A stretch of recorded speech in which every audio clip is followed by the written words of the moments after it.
What's up? What's up? What's going on, everyone? Hey, okay, that's right. Today's a special day. It's not just a normal day of our club championships. It's not another day of the round robins. That's right. We have finally come down to our finals. Out of the 3 teams that went through the group stages, we finally have 2 emerging at the top of the bracket to finally come down and face each other to walk away the champion of the club championships. They've all been playing in their own LAN centers for now. Unfortunately, we did have to miss out on Mr. Balloon coming in today if you missed out from the VR Space team last week. But the other teams will now be converging at Bliss HQ to play off in the finals. We do have Division 2 first up tonight, then will be followed by the Division 1 finals. Besides that, we have some interviews, we have some bits, some comedy, a bunch of action going on so we can learn more about the players who have all managed to gather up at these headquarters. And, I mean, who else could I ask to take away this fantastic task of interviewing our players, bringing them down? Well, Max Formal down in Brisbane by himself. We will be able to throw our camera straight over to him, and he's gonna, dude. I'm stuck here in Melbourne, and he's sitting all over there, all comfortable on his couch. So I think we're gonna get to see a player interview just momentarily. So I'm really excited to see that go down, and I'm getting messages, words from the top. It looks like we are just about ready to hear more about our favorite players from Team Bliss Division 1. I'm gonna hand it over to you, Max, right now. Thank you so much there, Quicksand. Yeah, I am live here at the Bliss Center today. It's a beautiful place for gaming with beautiful uniforms right beside me. It is Team Bliss Div-1, the #1 seed coming into today, the favorites to win it all, some might say, based on their performance before. Gentlemen, would you like to introduce yourselves kind of down the line? I know we're going to have to share the headsets here, but... Luxury RL. I'm Alexa. I'm Crazy. I'm Invor. All right, so obviously you guys came in today. I had to admit, I didn't peg you as the favorites initially. I see big names on other teams, RLCS names. I should know, though, the high school league, you guys have been dominant on your own various teams. Not all Forest Lakes, I know. Apologies. But obviously, you've had that competition. You've had the competitive experience. And it came through in spades throughout this group stage. So tell me, did you come in always expecting to be the favorites? Or was winning that first round kind of a bit of a surprise? I guess winning the first round was kind of a surprise. Like, we didn't know who we were versing that well. We only had an idea of one player, but we really didn't have an idea of how it was going to go at all. Fair enough. And then you came through, wound up winning that event. And I guess following for that, what does this event mean for players like you? Because there's not many LAN events like this yet, or even club events. This is something that's super unique. Have you felt how unique this entire environment has been? Yeah, it's been really unique and really fun because we don't get a lot of opportunities to be at a LAN, and it really exposes us to those high-level players and stuff. And let's talk a little bit about, being a part of Team Bliss itself. First of all, how did you guys come together to sort of form this team? How did it piece up? So we formed from mainly a series of games which Team Bliss had to offer, and they kind of just picked out on who the best people were and who worked the best with who, and they kind of just combined as a team. Was there any sort of chat with you guys? Did you have to work together? And did you have a say, I guess, as players in picking this roster? Or was it all straight from, the company upstairs? It was mainly from everyone downstairs. Yeah, so the company was there piecing it together. And what does it sort of mean, I suppose, to represent, Team Bliss in this regards? Because Bliss has a history in esports. They compete in a lot of different titles. They even had a Rocket League team competing in RLCS once upon a time. Does that mean much to you guys, or? Well, it's an honor because it's our first major team outside of school, so it's pretty cool. To join this team, I guess there's pathways. We get training here, and also through leagues like this, we can potentially get more exposure. Yeah. I mean, I think that's a big thing. And again, I know you said it was no big deal. It was pretty easy getting that win before. But if you were to ask CJ, beating TK, that puts your name on the mark. That puts, the mantle on it. When are we going to see you guys competing in the RLCS qualifiers? When are we going to get to that next step? I don't know. I'm kind of doing my own thing, Well, like hopefully, trialing other people. hopefully us three are gonna compete one day. Yeah, so you do see that in the future then? Yeah, 100%. All right, well, let's bring it back then to today. Obviously, you're going to be playing the second match, the Div-1 Finals. Do you guys have any sort of like pre-game rituals at all that you do to prep for? And what has your training been like before coming into today? Just normal, regular, I guess. Just keep that energy high and positive. Just go in there confident. Fair enough, and that confidence obviously is going to be supported by a bit of a crowd we actually have here gathered today. It looks like friends and family have come along to watch. Do you guys have, your parents in the crowd? Yeah. You do? Yeah, Are you going to win it for them? Hopefully, yes. Hopefully, yes. Excellent. Well, I wish you luck on that one. Good luck. I'll send you back down there to get some more practice in before your matchup. We're going to have another interview here in just a few moments, but first, Quicksand. I believe you have some sponsors you'd like to thank. Oh, thank you, Max.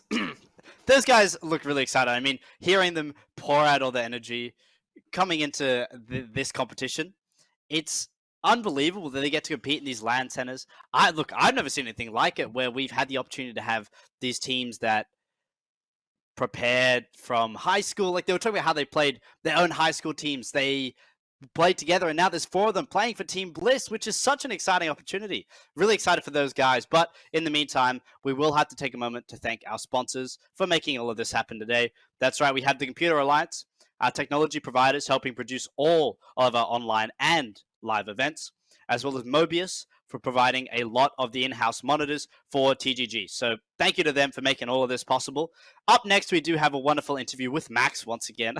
I mean, I don't know who else would be, but we'll be talking to some of the players from TGG. But I have to say, in the meantime, some of these guys have been playing so much. Like we heard that they're preparing to enter the RLCS. 3 of them have dreams of reaching the top all on their own, which is such a big milestone to try and make it into the RLCS, set up your team.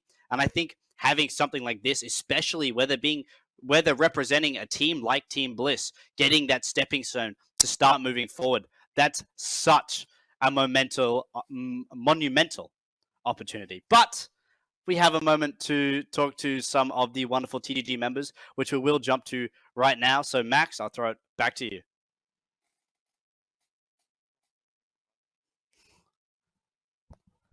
Looks like we got to hold on a second.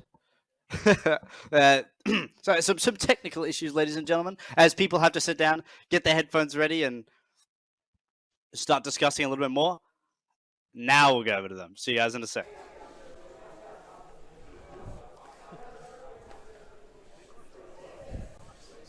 Okay, so we are live here. Surprise! Surprise, surprise. We're here for another interview right now. We have, players from the XP team, and we also got a little special guest from VR who unfortunately couldn't make it to play, but you at least made it to watch along. So yeah, that's right. Yeah, it's good. I suppose you're going to be here for more support in this one. Yeah, definitely. Making sure that the competition is definitely living up to it. This guy's a little bit shy at the moment, doesn't really want to be on camera. Yeah, it is what it is, though, I'm afraid. But yeah, I'm here. Excellent. I'm just going to get that right up close so we can hear you. So introduce yourself, though, and your role on that XP team. Oh, well, I'm Mason. Yeah, I'm just one of the feeders to TK who's going to do everything for us tonight, hopefully. So yeah. I have to ask, because watching your guys and your play style, it seems a lot of it is dish the ball to TK, hope he can make a solo play, at the very least be there to back him up and score the goal at the end. Is that always the gameplay going in? Well, we go up for the ball and we're going to go for a solo play, and then Tom's like, I'm up, and he's obviously better than us, so we just let him go for it. He's probably got a way better chance than we do, so... What's it like, though, playing with someone who is so young but so mechanically gifted at the game? Well, even though we're GC, it makes us feel like we're dog shit at the game. I like the bluntness. I like the honesty right there. But it also has to come with some confidence as well, knowing that you have that rock on the team. Yeah, it's quite good. Like, anytime he's third man, he's saving the ball. So, yeah, it's quite good having, him back because he's saving it, so... Okay, so then now I have to ask, because Rusty's here. Still trying to figure out why you're on the XP chat, but... I have no idea. Yeah. Are you here to poach a player? Is that what this is? Are you now scouting? Are you trying to hunt for someone for next season? Oh, we're definitely going to be scouting for next season. We've had our fun, and I think we've got to take it a little more seriously with the next season. Obviously, try and find... I've already got one person in mind, but he's in Adelaide, so I've got to try and get him into Brisbane and find him a job here. Oh, that's... I play with him a lot, and we have so much fun, so it would be cool to get him. I'm curious if it's a name I would recognize now. No, he lives out in country. He plays with a constant 120 ping, and yet he's up there with me and even higher. He's hitting GC2. All right, so I'm hearing that. I get you. I inspire your confidence. I'm still going to put most of my investment with the XP team. Oh, yeah, now definitely. There before, because that still sounds a bit better. How confident are you then coming in today? Because you guys did lose to the Bliss team back in round 1. Do you think you're going to be getting revenge in this one? Well, we'd like to hope so, yeah. We've been doing some practice and stuff, and we normally just take a joke out of everything we're playing. As you've probably seen, we're casting, so we'll probably take it a bit more serious and hopefully get a better lead going. All right, well, it's going to be all serious in this one. Rossi, one more time for you, though. Neutral party coming in watching. Who's your prediction to win both Div-2 and Div-1? Div-2 at the moment, probably looking more towards TGG. They were fun to verse, and it was hard to keep up with them when I know we don't play well, but it was fun going up against them. And probably Div-1, it's a 50-50. There's not much give there at the moment. Okay, now pretend you don't have someone from XP sitting next to you. Give us the honest answer who you think is winning it. Team Bliss. Yeah, that's what I thought. All right. He's dreaming, obviously, but yeah. Excellent. So thank you each for joining on this interview. It does sound like the games are getting ready to get going right now. So I'm going to have to jump on over to the broadcast room. I'll be seeing you guys as well as Quicksand out there on the pitch. Stay with us. We'll have our big opening match, the Div-2 Finals, in just a few moments.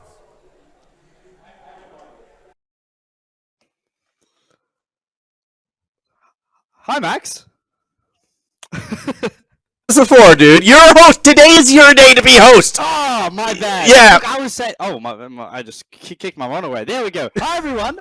Not just Max, but everyone else watching as well. I have to say, there was some fantastic interviews going out there, and you're looking quite handsome in your XP t-shirt at your wonderful little Bliss background. How is it down there in the LAN studio? I think that's what's on everyone's minds, right? Yeah, I mean, it's been a LAN tournament the whole time. Yeah, no, it's actually pretty good, and it's a pretty great environment. Again, all the friends and family in the crowd waiting for us to kick off this Div-2 final, and it's going to be a very interesting matchup. TGG, have to admit, has looked like the stronger team so far in Div-2, but everything changes come grand final. Everything changes come best of 7, Quicksand. So as soon as the word is given, we should be sending those players out there on the pitch and getting this final underway. Now we finally get to see our Div-2 match, kicking things off for our first final, which is going to be TGG once again playing up against Team Bliss. And this time, our player cams, to see everybody sitting out nice and comfortably, is going to both, surprise, surprise, be in Team Bliss. Yeah, exactly. I mean, everything here taking at Team Bliss itself, at the Bliss headquarters. That's why it's the pink and black everywhere you look. So it is exciting for sure. And, for a lot of these players to be playing actually across on their opponents, it's always one thing to be in the LAN environment, but by yourself or with your team. But to see everyone here, to see the fear in your opponent's eyes as they're about to flip reset over the top of them, that's always going to be something that's special. Do you think it's easier for you, at least, or the other teams to assess how the other teams are feeling, looking by watching each other? Has there been much friendly contact, some trash talk, or is it just nice and neutral for now? You know what? It seems neutral on the surface. I don't know what's bubbling underneath. I think that will come out on the pitch itself when we do get there. Just again, waiting for the word to go to be given out, and then hopefully we should be kicking things off. It looks like players have jumped onto the pitch. Seeing the timer start, and we are in fact underway. So game 1 is happening right now. You can see on the blue side that is TGG, and on the orange side that will be Team Bliss. That's right. On our blue side, the game is ground. We have Fruit Peach, Logi, and Mr. Funky, while Team Bliss have Mixer, Black Plays, and Zekaru on their side. I remember very strongly last week from the Gamers Ground that Mr. Funky was an absolute standout for them, so I'm hoping to see a good performance again tonight from them. Yeah, Mr. Funky will be one we're watching out for, but first one's going to be Logi putting it in their own net. Look, I had a chat with my partner before coming into today, and as we were talking about this, she was kind of saying, make sure you keep track of the own goals. There's going to be a special reward for you if there's a lot of them. I'm not sure that counts as an own goal. Logi didn't quite hit it, but I'm nervous already. Yeah, look, starting off with a bang, certainly. it can't put the Gamers Ground in that strong of a mental position to have let through a goal that easy, and Team Bliss already on the attack once again, looking to bring this one down in front of the center piece. It's off the backboard once again into Zekaru's hands. Tap down. Logi this time will not let it pass. Yeah, Logi able to play defense this time around as the ball is going to start to get cleared back the other way. Eventually we will get more of this back and forth action. I am going to be keeping a close eye though on the midfield play in particular from both these teams. I feel like in Div 2 more so than in Div 1, the midfield, I mean, it's important in both senses, but it'll be a lot more easily to be controlled by one side. And at the moment, TGG has been the more willing team to collect those midfield boosts, has been the more willing team to kind of challenge right in front of it, as we see Mr. Funky do right there. That's going to dictate a lot of the tempo of this game. Absolutely. And I think another thing that I like to point out is, it's not up right now, but there's a fancy special little feature. There it is with Zekaru. We not only have player cams to see all the players sitting next to each other, but we also have player cam for the players sitting directly in front of their cameras. I mean, we can see Mr. Funky's wonderful hack in all its glory just through those direct player cams. Yeah, it is going to be, I think, an exciting series to see. From the ceiling, here comes an approach. It's going to be denied this time on the line. Mixer with a chance to bring it back the other way, centering it up. But once again, TGG is the faster team to it.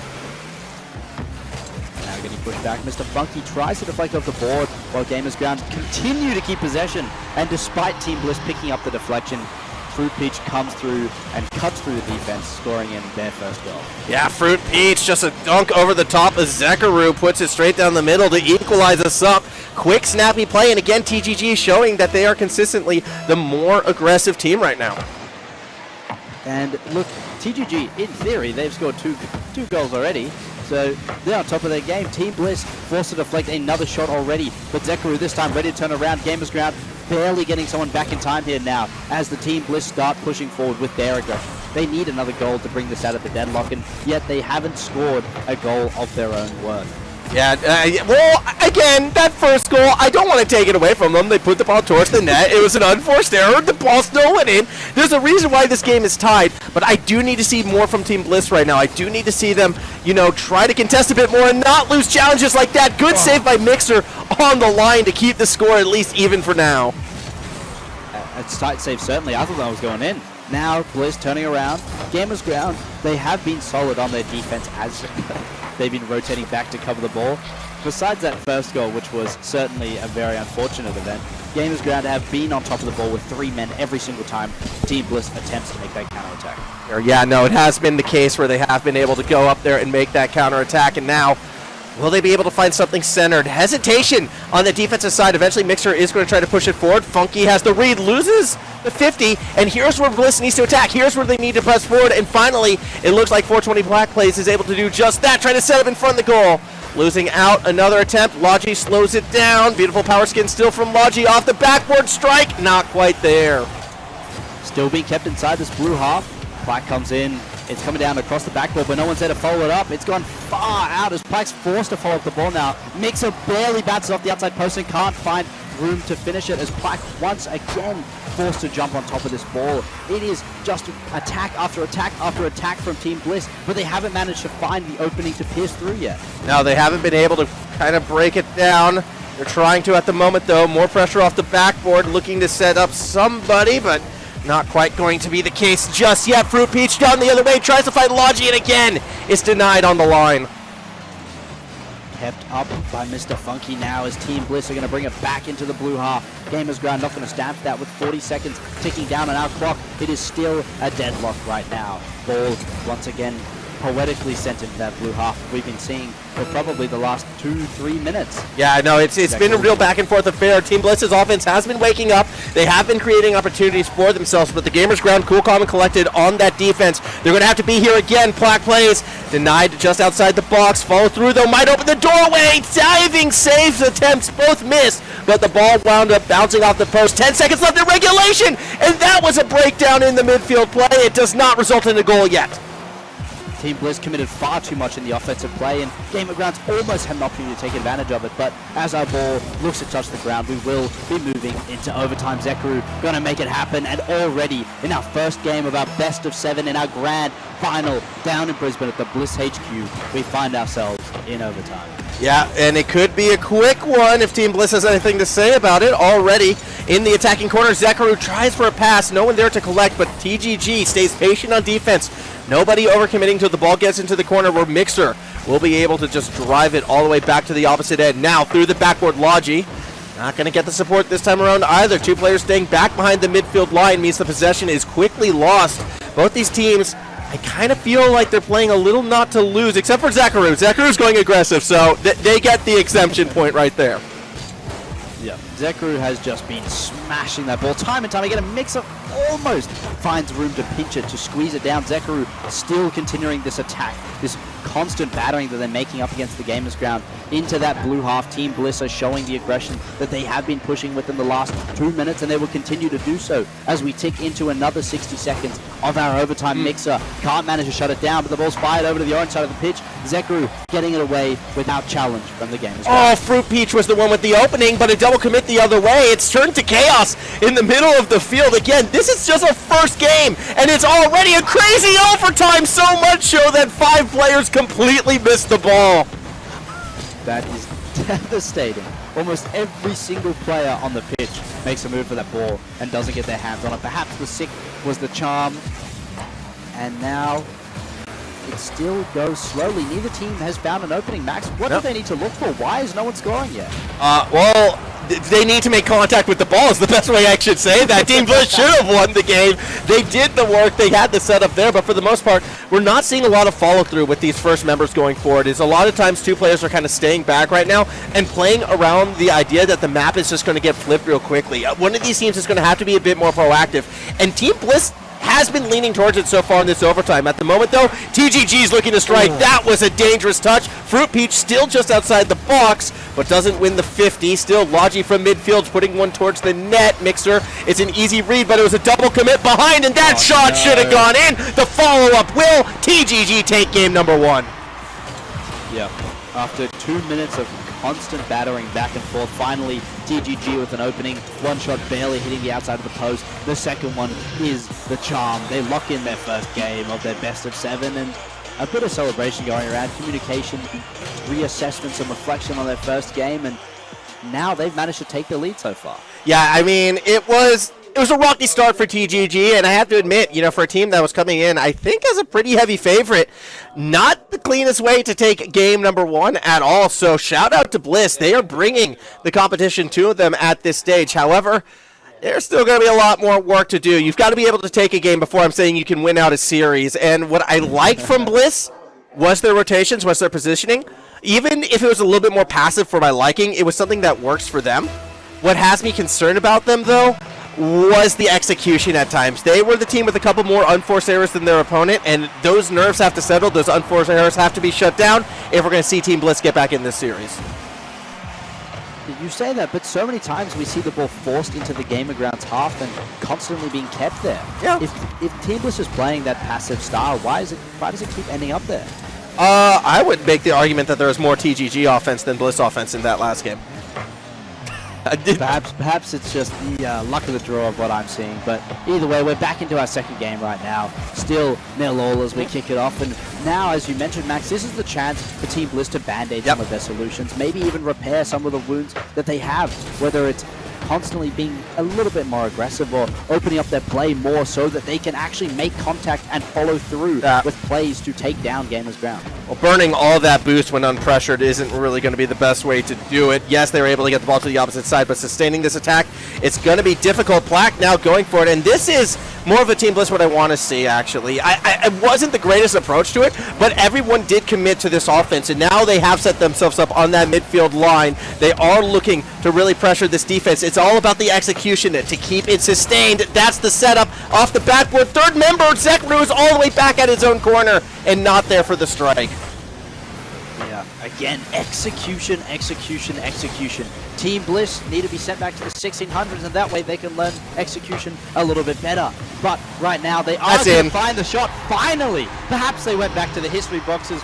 Mixer finally opens up the scoring for Team Bliss. Yeah, and I mean, look, they had an opportunity about 20 seconds before, but they never lost possession in the process. That was just missing the goal, but it wasn't as if TGG was able to flip the map on them. So realistically, that was an attack that lasted just over a minute and resulted in a goal. Fantastic stuff from Team Bliss. This is what I was hoping to see much more in game number 2, and it goes back to what I was saying at the start, that mid-pitch control. Who's controlling the midfield boost? Who's controlling the tempo in that regards? It's been Team Bliss so far in game number 2. But you mentioned earlier that Team Bliss, again, we saw some moments where they're burning a bit too much boost, and that's blocking their opportunity of perhaps being able to recovered it, through though. We were missing a man earlier, right, in an attack. Boost management is so important, as you were talking about. And what are we seeing from the Gamers Ground on grounds of their boost management? Well, at this stage right now, I mean, it's really tough to be, like, critical of the Gamers Ground boost management because they're struggling to even collect their own. Like, they've been able to get their back corners for that full boost, but outside of that, with Team Bliss controlling the middle of the pitch, there really hasn't been too much opportunity for the Gamers Ground to actually press forward. So you need to take some risks in their own defensive rotations to challenge for those midfield boosts and then see where we can go from there. Looks as if, though, they are starting to do that. They are going to be on the attack right now. Keep your eyes on Logi. Middle of the pitch. Nope, never mind. Black Place shuts it down. Yeah, Funky had no boost to keep that ball up in the air, and the play hasn't been shut down just yet. Funky once again picking up some boost, but denied the 50-50 in midair as Team Bliss want to start turning around for a rotation. Gamers, they lose possession of the ball, but it is sent back towards their own net. Mixer following up a great pass as Funky barely gets on top of Zerkow in a great opportunity to take it away, and now Team Bliss are the ones pushing with the dominant force, perhaps pushing too hard. Booking on defense, send it up to the down in front of their own goal, and by themselves, Mr. Funky has sent it from the back half of the pitch and handed it to Team Bliss to make their own mistakes. Own goal, Cap. Now, this one is an own goal. I won't hear it any other way.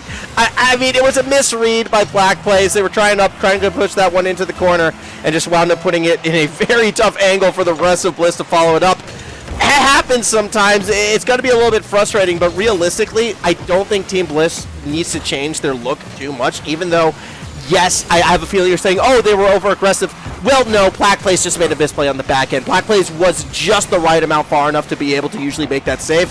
This goes back to that execution point from before. And Team Bliss, it looks like they finally evened up the score on own goals, both having to take one each just to make it even.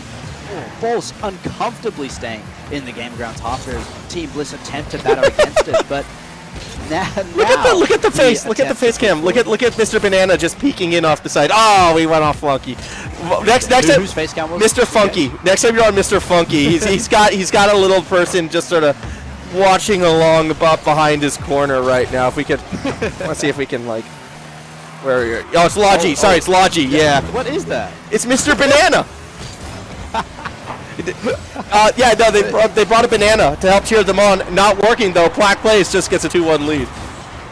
It feels a bit more ominous than supportive, to be honest. Seeing that in the background. Yeah, well, it's definitely ominous when you give up a lead right there. Through the backboard setup, ball goes in. 2-1 lead right now for Bliss, who are looking to bounce back after game 1. Can they hold this lead for under a minute? Oh, maybe they can add to it as well. Kickoff did go their way. Gamers Ground haven't been able to open anything up by themselves, despite Team Bliss scoring an own goal that was set up by the Gamers Ground. Gamers Ground have yet to score a goal on their own, and with 3 goals being scored so far this game, their chances aren't looking good. They haven't set up that goal-scoring mentality and the timing, at least for this game. They have 30 seconds to find it, and that clock is ticking down before Team Bliss are going to equalize their standing in this series against the team in blue. Yeah, it is coming down to the wire, especially when you're on your own back half, but I don't want to count TGG out just yet. Now I want to count him out, though. As Black Place puts it in, making it 3-1, we can say this series will become equalized. Everyone on the defense had the chance for this, and yeah, no one able to make contact at all. Sloppy play results in a nice goal for Black Place, and most importantly, a tied series. Logi and Funky really had chances each to touch that ball and clear it out there, but they just couldn't capitalize on the opportunity. It's going to be almost number 4 for Team Bliss. There it is. Zerkow finding another one. And this time, we saw the last game, which was ever so close going into overtime, which Game Grounds took away. This time, Team Bliss are running away with the lead. Yeah, they absolutely are. I mean, granted, these goals, it's the game's over. All of this is for morale, showing off in front of the crowd a little bit. And you know what? Go for it, Team Bliss. You're playing in your own stadium. You might as well put up as many points as you can. For TGG, back to the drawing board. I got to go back to that midfield control, though. We saw Bliss establish it in the first 20 seconds in that game. This was the Team Bliss that was attacking all the time, but this was also the Bliss that was able to finish off plays, particularly when TGG made their own unforced errors. So as we look ahead to Game 3, still haven't seen a clean series, still haven't seen the clean game just yet, but Team Bliss is starting to piece it together a lot quicker than TGG is, and that's a very promising sign. I want to call them the team in pink, but they're in orange, but they're the pink team in my heart right now. And I think that brings up a really interesting question, Max. You talked about how they're flaring in front of their own crowd, having a good time. And do you think that Team Bliss being in their home stadium is that home ground advantage for them? They've been playing the last 3 weeks in there. They said they've done training in there. So they must be so much more comfortable in this environment than the other teams. Yes and no. I mean, obviously there will be a little bit of comfort. I don't think that's the difference in that game, to say the very least. But everyone should be feeling a little bit of that pressure right now because of, again, there's like a crowd here. And I can't emphasize that enough, how much difference a crowd actually makes. Especially during those interviews. You couldn't see behind the camera. There's just like a whole wall of people watching. Some of them trying to get on the couch itself. It was exciting stuff. Wow. Don't worry, they're not going to score. No, okay, yeah, they are. Mixer's going to put it in. 1-0 lead for Team Bliss. There we go. We do get to see the replay here as Team Bliss once again open up. Oh, whoa, that was a bit of a pinball ricochet for Team Bliss to find their opening goal. And already in the first 10 seconds, they've managed to lead once again. This game may once again spiral out of the Game of Ground's control, and that's not a good sign for them. Yeah, as the ball continues to bounce up and above the net. Plaque to play is deep clear. That's going through Team Bliss. We're not even 30 seconds into this game, Quicksand, and they've already got the 2-0 lead. Wow. Over-rotation, overzealous from the Game of Grounds, and they've gone up too far, meaning Team Bliss had an open goal for themselves and just slotted in. And this lead that we saw last game, history repeats itself, but I don't know if the last 5 minutes is supposed to repeat itself, Max. I mean, we'll see right now, but definitely looks like Bliss is playing with more and more confidence in terms of when they're choosing to commit for plays, just because they keep getting away with it. Gamers Ground have yet to find, you know, a punishing dunk or a punishing 50. In fact, so many of these setups through the corner, just there's like, you see the first defender and you assume they're going to miss right now. And when you are playing against that, that means Bliss is always going to be going for those intercepts, going for those dunks, going for every single touch to be pushed towards the net, because opportunities like that are going to arise. Case in point, look at Zerkow right here, just playing with their food almost. Like, I am a little bit worried for the Gamers Ground if they don't start getting more consistent with those first defender touches, let alone the placement. Just hitting the ball. Team Bliss is going to continue to just play, I don't want to say disrespectfully, but about as aggressive as you can be on that line. Perhaps this game is feeling more how I imagined it in the first one, where Team Bliss are constantly keeping up that, that pressurized attack. It is just attack after attack after attack. Now getting sent back to their side as Game of Grounds try to open up, but as you mentioned, those first defensive touches are so vital, and Team Bliss are finding them, which is why they're successfully clearing the ball out. And all they need to do is find an opportunity to hold on to possession rather than giving it away to the Game of Grounds for another opportunity to attack. That was a double commit, though, and that can get things a little dangerous. Gamers Ground holding on, keeping the pressure forward. Eventually, it will get slowed down in the corner, but all three defenders are there, which is always a risky sight to see. TGG unable to get it centered fast enough, though, for the punish. So it's not the cleanest defense in the world for Team Bliss. They definitely look a lot more comfortable on the blue side of the field than their own defensive side. They can't seem to hold possession. Like, they're taking it off, and finally, with one touch into the air, it is going to go back to the Gamers Ground, this time in an unfavorable position. But every time Team Bliss does get a good defensive touch, it keeps slipping back into the hands of the Gamers Ground. And oh, that was unfortunate. Logi had green fields in front of them, but tried to slow it down. Not sure I agree with that decision. Yeah, slowing down the pace, Game of Grounds, you can't be doing that right now. Team Bliss may be pushing up the tempo and the speed of the game and trying to force Game of Grounds along with them, but maybe that's what Logi was looking for, an attempt to bring the game to their own pace? Yeah, I mean, no, usually when you're trying to slow it down, that's usually to set up like either a flick or an air dribble or something, you know, where you're going to try to out-mech your opponent. But there was an avenue where, yeah, you had a defender rotating through the corner, but I actually thought you would have been able to outpace it. Another own goal. That is unfortunate. This time, less of a a touch into the goal rather than an attempt at defense. Mr. Funky gets a fingertip at Carhood, but cannot deny the ball going to the back of the net as Team Bliss take a substantial lead that now is so hard for Game of Grass to climb back up to. Yeah, 2 minutes left here in game number 3. Gamers Ground still haven't really seen strong play from them. I'm going to be quite frank in that regards as we watch the double commit through the corner. That's going to open up a pathway for Team Bliss once again. Ooh, that was a tough shot from Mixer, but the follow-up's still going to be good. And now it's a 4-0 advantage for Team Bliss. An initial shot by Zerkow goes off the outside of the post, but was it ever going to miss from that angle? Logi just unable to follow it up. And Max, you say people slow down to complete something like a flick. Yep. Is there a chance we could see... sorry, I was about to say mustard flick again. No, it's musty flick, right? If we're going to see Musties get busted out, wait for Div 1. Okay. Mixer makes it 5-0. I'm excited to see Musties at any point in any Rocket League game, because then I get to say I saw a mustard flick. Yet has been the day I've seen it live, but one day, as Team Bliss find an ace with their 5th goal. Your obsession with the musty flick is adorable. I'm not going to. Funny, I'm not going. It does. It does. Well, it's because it's named after the YouTuber, a musty cow, I think, but people call them musty. So that's actually what you'll find interesting about Rocket League is all of the like the big play names, the squishy save, the psycho shot. They're all named after players. Like it's all the players who invented them, and that gets incorporated into the name. I know you're more of a League person. Think of the insect. It's a similar deal for all the trick shots in Rocket League, except for the pogo. That's just pogoing like a pogo stick. Max, I feel like we should come up with one as well. Maybe like the Max Oscar. I can't think of a cool name. No. A cool way to combine our names. No, just maybe one day. I mean, I think honestly, just mispronouncing something and then sticking with it through thick and thin. We can call that the quicksand or the formal. Both work, because I think we're each guilty of it many a time. As the ball makes its way into the corner, Black plays, looks to take it back, but we're not going to find anything on the opposite end just yet. And Team Bliss already digging graves. The game is ground. There's really no opportunity for them to come back into this game. There's under 30 seconds left on the clock, and there's 5 goals to go. An impossible lead to climb back from. And Game of Grounds, their performance feeling like it's starting to slack. They're not getting on top of the balls that they want to. And this time they're handing possession over to Team Bliss when they take it, except for a moment where they're managing to turn around the curve here.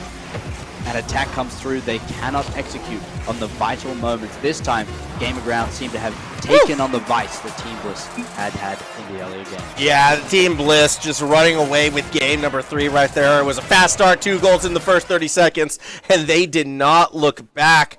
I think the big stat we need to look at right here is that shot differential. Only 3 for the Gamers Ground when they got that bit of momentum in the middle of the game, but outside of that, it was all Bliss controlling possession, controlling the middle of the field, and the offensive rotations are so tough right now for TGG to break out of. Here we go, though, getting ready for game number 4.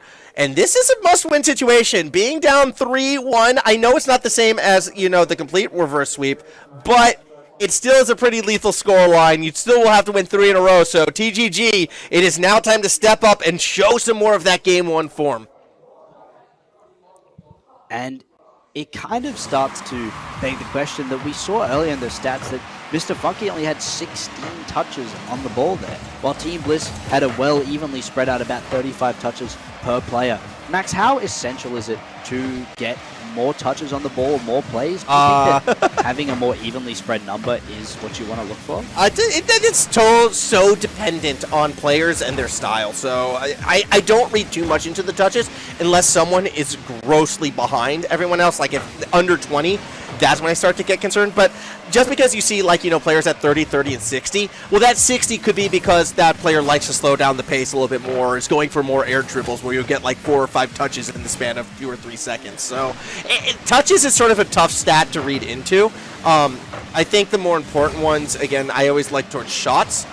When it's available, I look for like possession time, how long the ball is at one side of the pitch compared to the other. I think those are a lot more vital stats than necessarily the sheer number of touches. And we're also off to a ripper start where Game of Grounds have once again met an impenetrable, man, maybe this is the word we mispronounced, Max. Impenetrable? The impenetrable wall Yeah, no, I'm that good. is Team Bliss. Gamer Grounds trying to push it up, but every shot that they try to clear is met by the hood of a Team Bliss car. Yeah, at the moment, you know, Team Bliss is doing a good job in just sort of marking up and not letting TGG get any sort of play for free. As even right now, Zerkao able to cut off a play and nearly put it in. Deep boost all the way back, but Mixer waiting for it. Reads off the wall. With a little bit of a dunk as well, and the pressure's thrown right back. In fact, it's a shot, just a little bit too tight. And that save was made courtesy of Fruit Peach. Wonderful save to keep the scores level. Block comes through the sky, once again hits the post, it's going to go off the backboard, and the woodwork is holding strong tonight. It is well crafted, you know. I wonder what they built it out of. Woodwork? Sheet metal. Wood's too flimsy. we're battening everything down here. Shot crossing up, not going to be found just yet. Instead, flat plays. We'll take it over the center. I'm actually a little bit surprised we haven't seen Bliss score yet. They've definitely had those opportunities. So it's a couple shots not quite on target yet, but again, they are the more aggressive side, although that pass was very hard. Platt plays waiting and forces it in. The placement just too good. A double commit on that one as well. An attempt to make the save as the further car barely gets a touch upon it, and neither car causing the goal to happen in the end, but an unfortunate deflection cannot leave the ball outside of those posts. Yeah, you can't fault the double commit in that situation. That was just desperation to try and make the diving save. And to TGG's credit, like, had one that made the save, Bliss was committing everyone on the attack. That could have gone back the other way, but the placement from Black plays absolutely perfect for that 1-0 lead. So super well done from Team Bliss again. But now they're going to have to play a little bit of defense. Finally a challenge won by the TGG side. Ball off the backboard. Funky, though, unable to find the strike. Ball being continuously drilled down here by the Gamers Ground as they finally found some momentum or some room to keep the ball down. And we're getting a reverse of the scenario we saw earlier where where Gamers Ground were trying to clear the ball out and Team Bliss constantly denied them. Now this scenario is in their hands where they keep setting up opportunities. They keep finding moments that they cannot take. You need to execute Gamers Ground. The dilemma that has plagued you in the last game has followed you to the second. I mean, I wouldn't even say that was a lack of execution right there. Team Bliss was just able to get behind it. I mean, Gamers Ground threw everything into it. They were out of boost. They were running on fumes and not quite fast enough to finish off that play. Bliss able to make that save. So let's see where we go from here. Logi. Oh, interesting. That could have been bad. Black plays fortunately did miss the ball for Bliss, and now we'll get a second chance at it.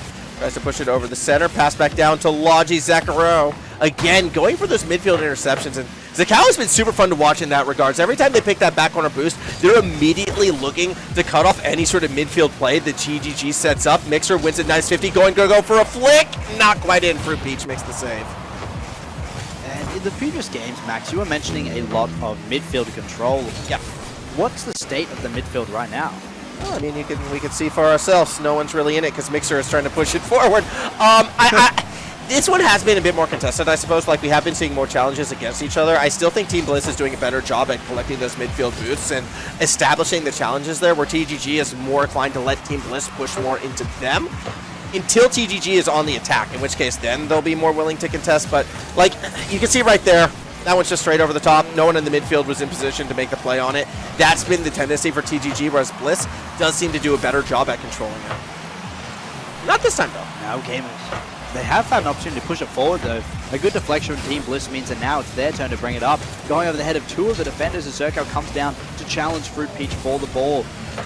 Fruit Peach pushing it down through, blocked off by the midfield player there, Pluck, who was chasing after the ball and was there to deny it. Still 5 seconds left on the clock, and anyone could take a goal here to bring it back as long as the ball stays in the air. It could go into overtime, but it's not going to happen as Team Bliss confidently stride in to the third game of their series. Yeah, they're now up 3-1, match point for Team Bliss after they hold on. And again, just looking at some of these stats right now at the end of this one, only 3 shots from TGG.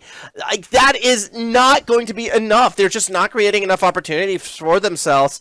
And I just feel as if in order to bring this around, they need to take more risks, particularly on that defensive side of the pitch. I want to see them press forward a little bit more, contest those midfield boosts, look for the deeper passes. Not too deep that Zerkal will be going for the interception, because you know the second you cross that midfield line, Zerkal's going to be there. You have to do it behind your own midfield line, but I want to see quick pass doinks, just bash it straight down the center, and maybe they can create something there. Otherwise, I think Team Bliss wins this 4-1.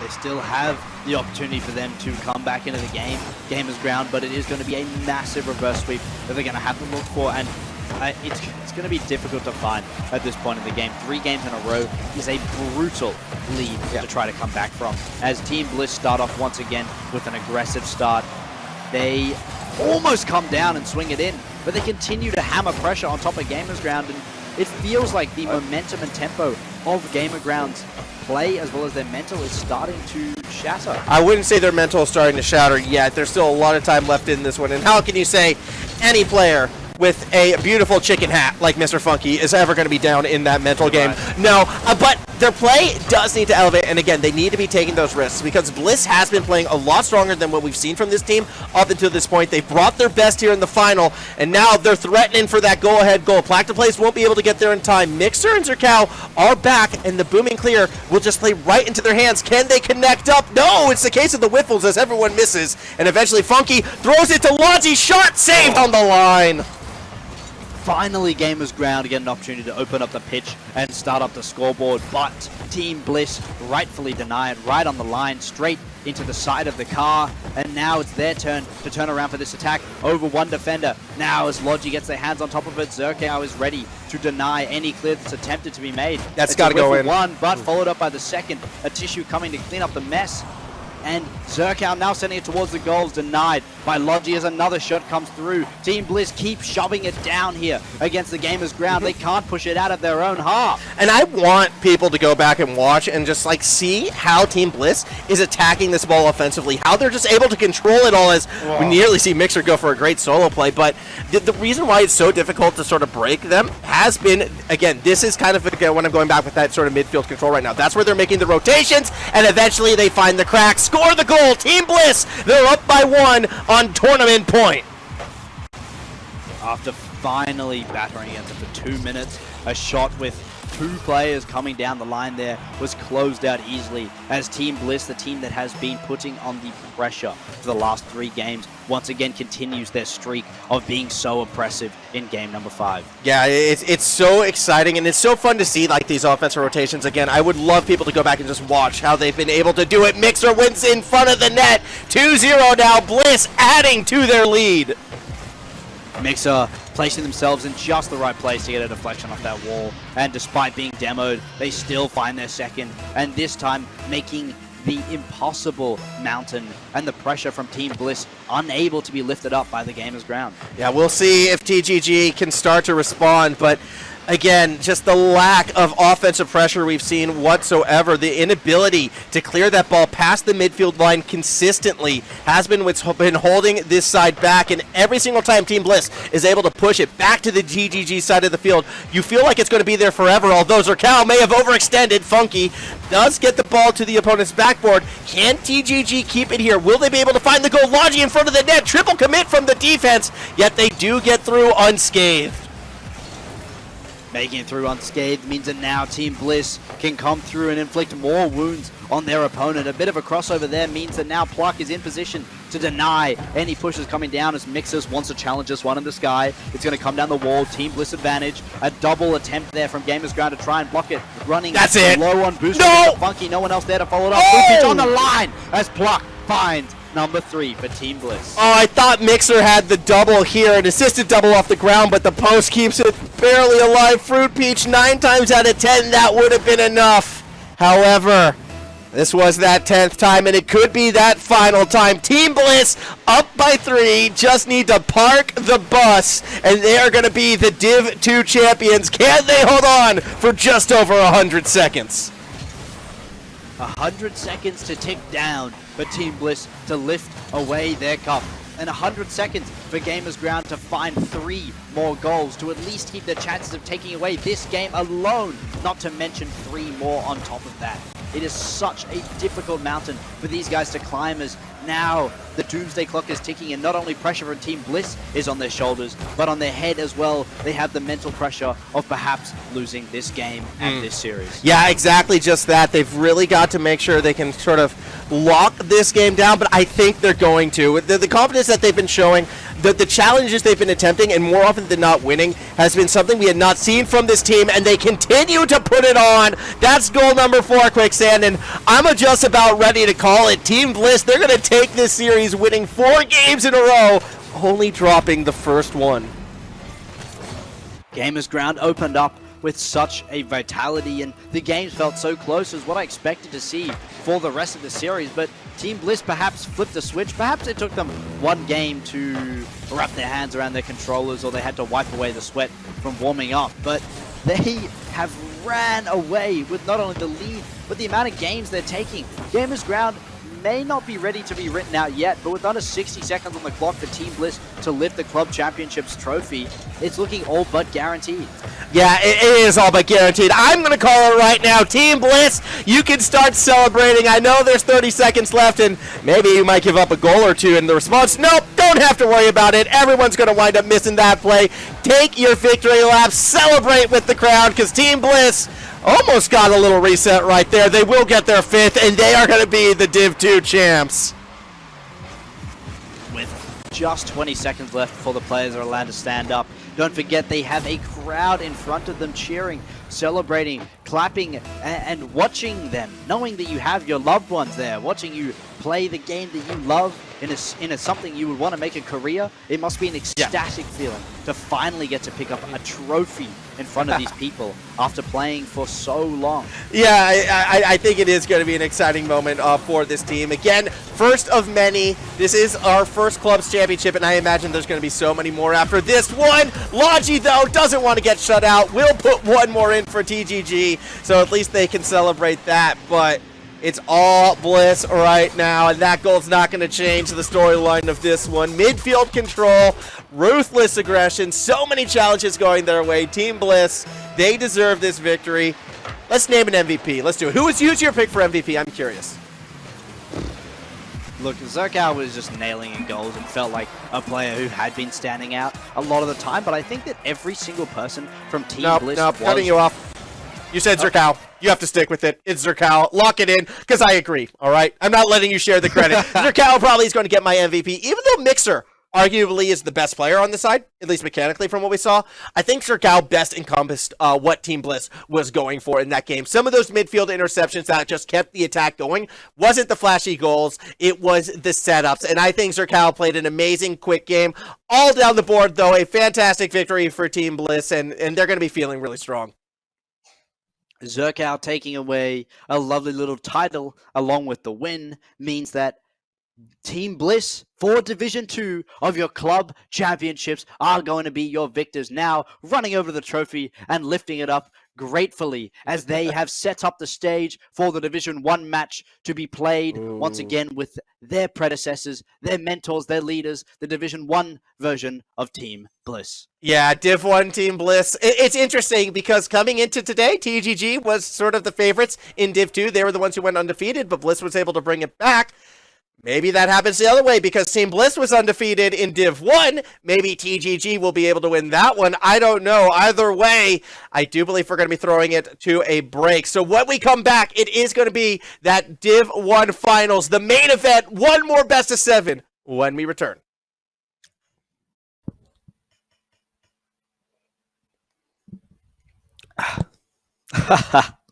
Hey, ladies and gentlemen, and everybody else, what's going on? Welcome back.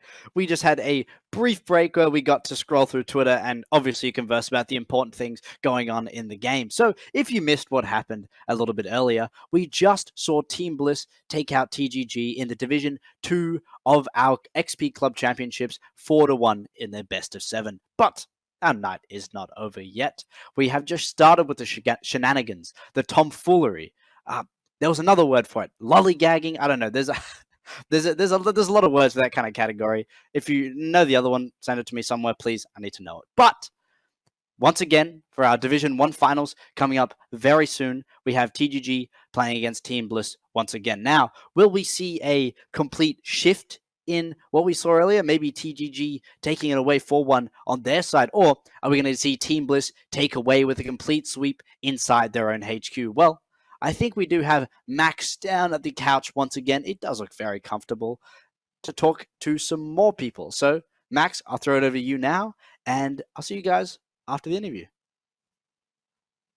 Thank you very much there, Quicksand. The couch is, in fact, comfortable, and we have some lovely people joining us right now. It is the TGG team. Didn't quite get the result you guys were looking for, but if you're still filling up for it, let's just go the other way this time. So introduce who you are, just so people can associate the names to the faces. So I'm Fruit Peach, aka Phoenix, on the field. That's me. I'm Logi, known as Matt. Mr. Funky. It's Mr. Funky out the end, doesn't have a microphone, but yeah, I think you guys could figure it out between the hat and the banana and everything that's going on right there. Unfortunately, without the headset, I think that's going to kind of remain a bit of a mystery right now. I have to ask, does the banana have a name? No. He named it ages ago. I just can't remember what. We were shaking his head no. Funky was shaking his head no, so apparently the banana is nameless. Look, game didn't go the way you were looking out for. I mean, it felt as if you were constantly forced on your own defensive side. You were never able to get the offensive rolling. What was going on in that? So personally, Team Bliss played fantastic. Honestly, props to them. Like, we just didn't have it today, which, like, today wasn't our day, obviously.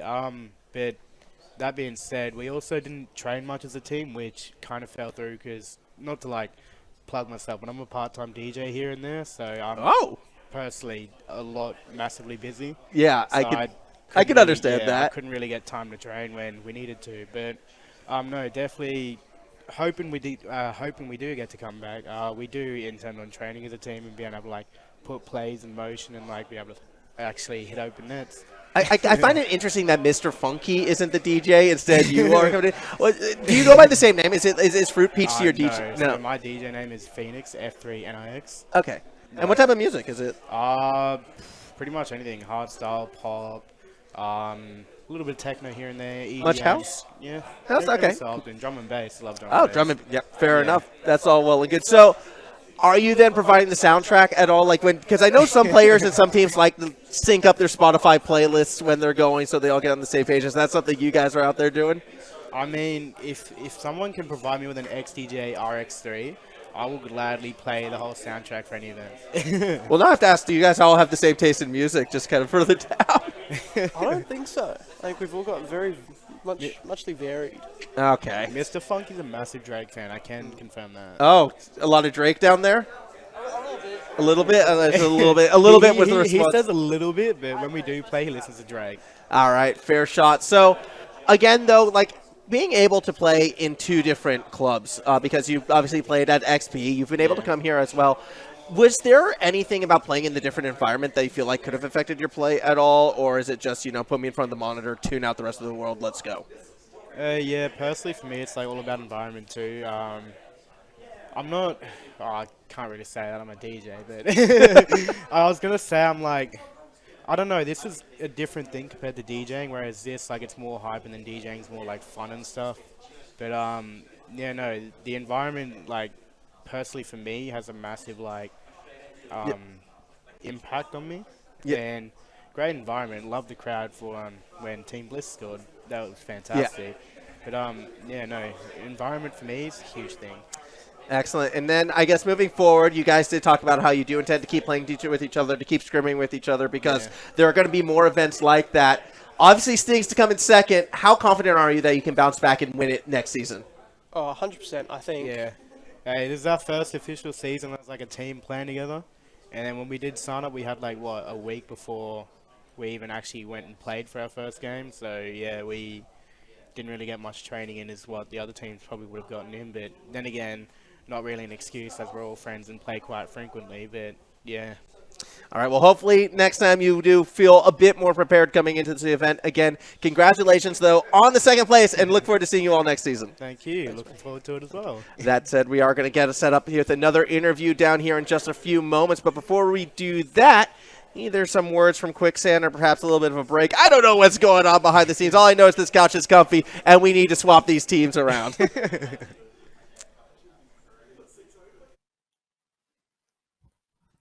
It's back to me, I guess. Okay, nice. Well, I gotta say, Mr. Funky, certainly. Well, the moment it transitioned to the interview to seeing a ginormous golden banana next to them certainly a bit of a surprise. Look, I heard Max talking about it earlier, right? We mentioned it on the broadcast, like there was a banana in the camera. I had no idea what Max was talking about. I saw a little smiley face, and I was like, "Oh, it's cute." It's like it looked like it was part of the wall. I didn't realize that he had like a whole golden banana next to him, as well as a nice little Santa hat. But that was TGG. They weren't able to take away the game they were looking for, but it looks like they had quite the journey and quite the fun coming through to their finals, which unfortunately they couldn't see through. Up next, we will get to see the victors themselves, Team Bliss, talk.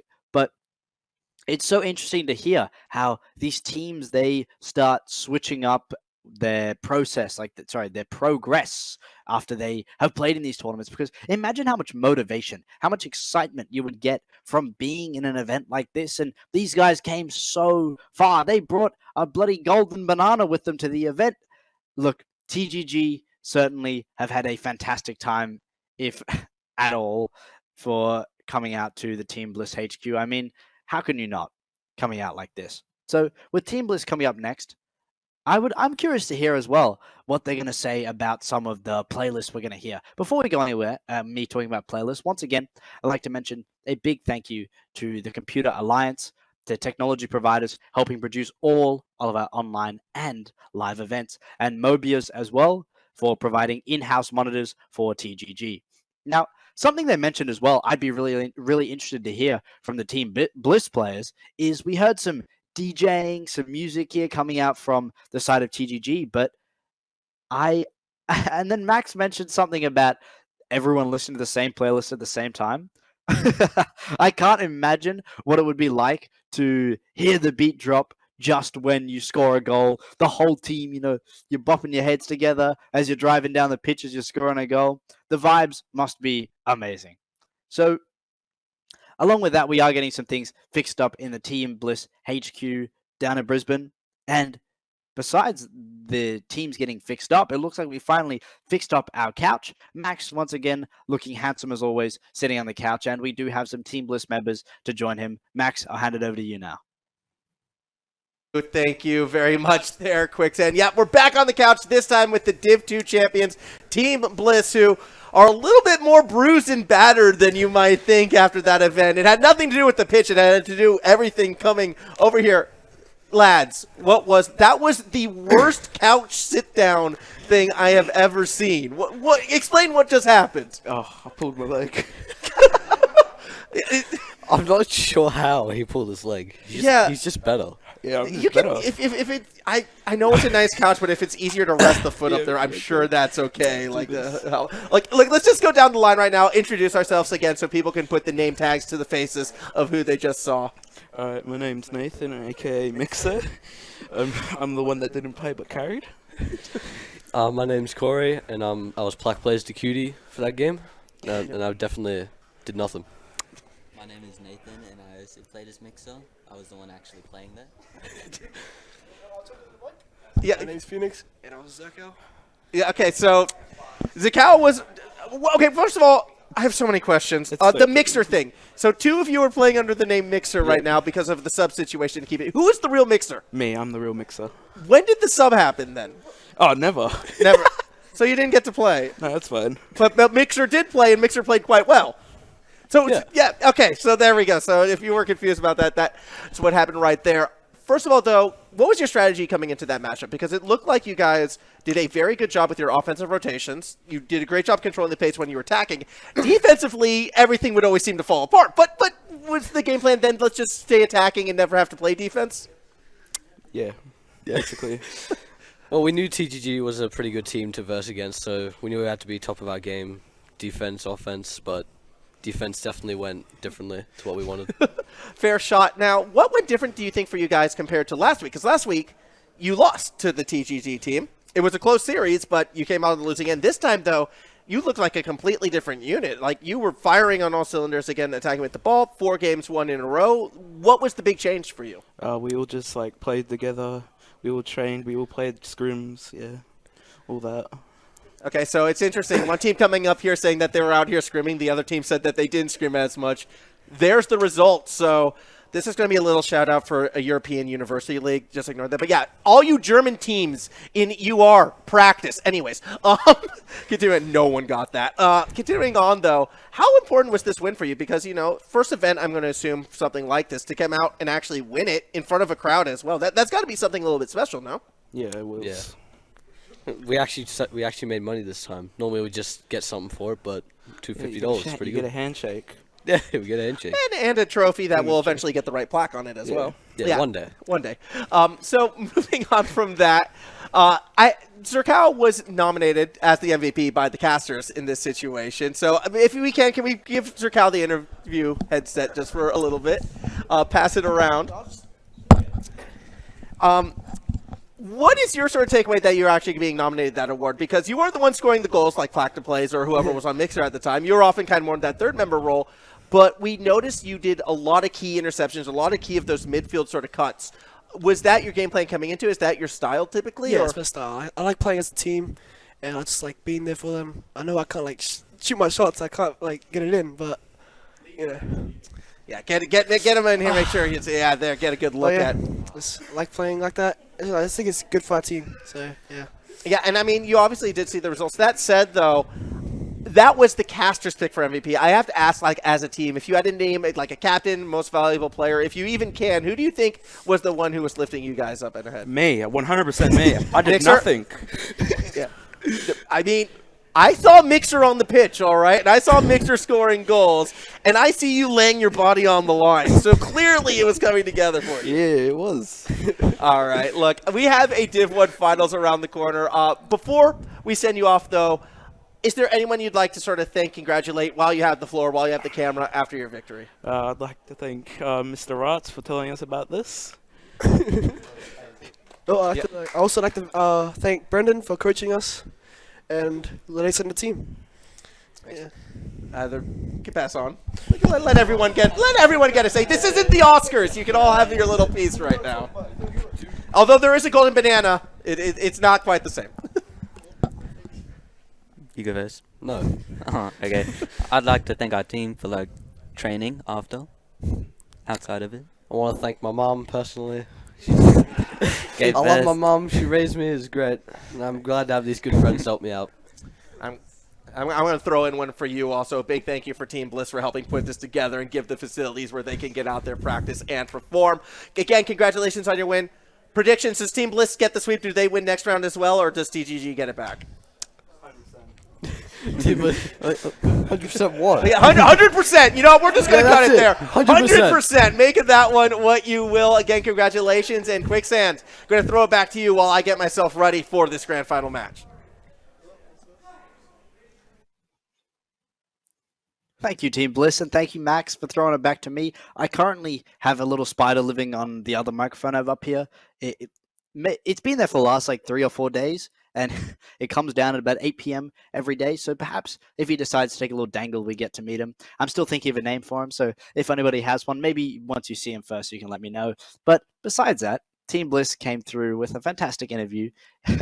It's really nice to see these players get so excited, so ecstatic after a win like that, to be able to sit down after. Dude, I'd be shaking, man. I finally came through. I won a tournament of LAN. I got through everything. So big congratulations to everybody who played in this tournament so far, for Team Bliss for taking it away, and the confidence they seem to have in their predecessors coming through with Div-1 and their finals coming up very soon. In the meantime, we will throw it to a quick break for just a moment, but on the other side will be the Division 1 finals of the XP Club Championships.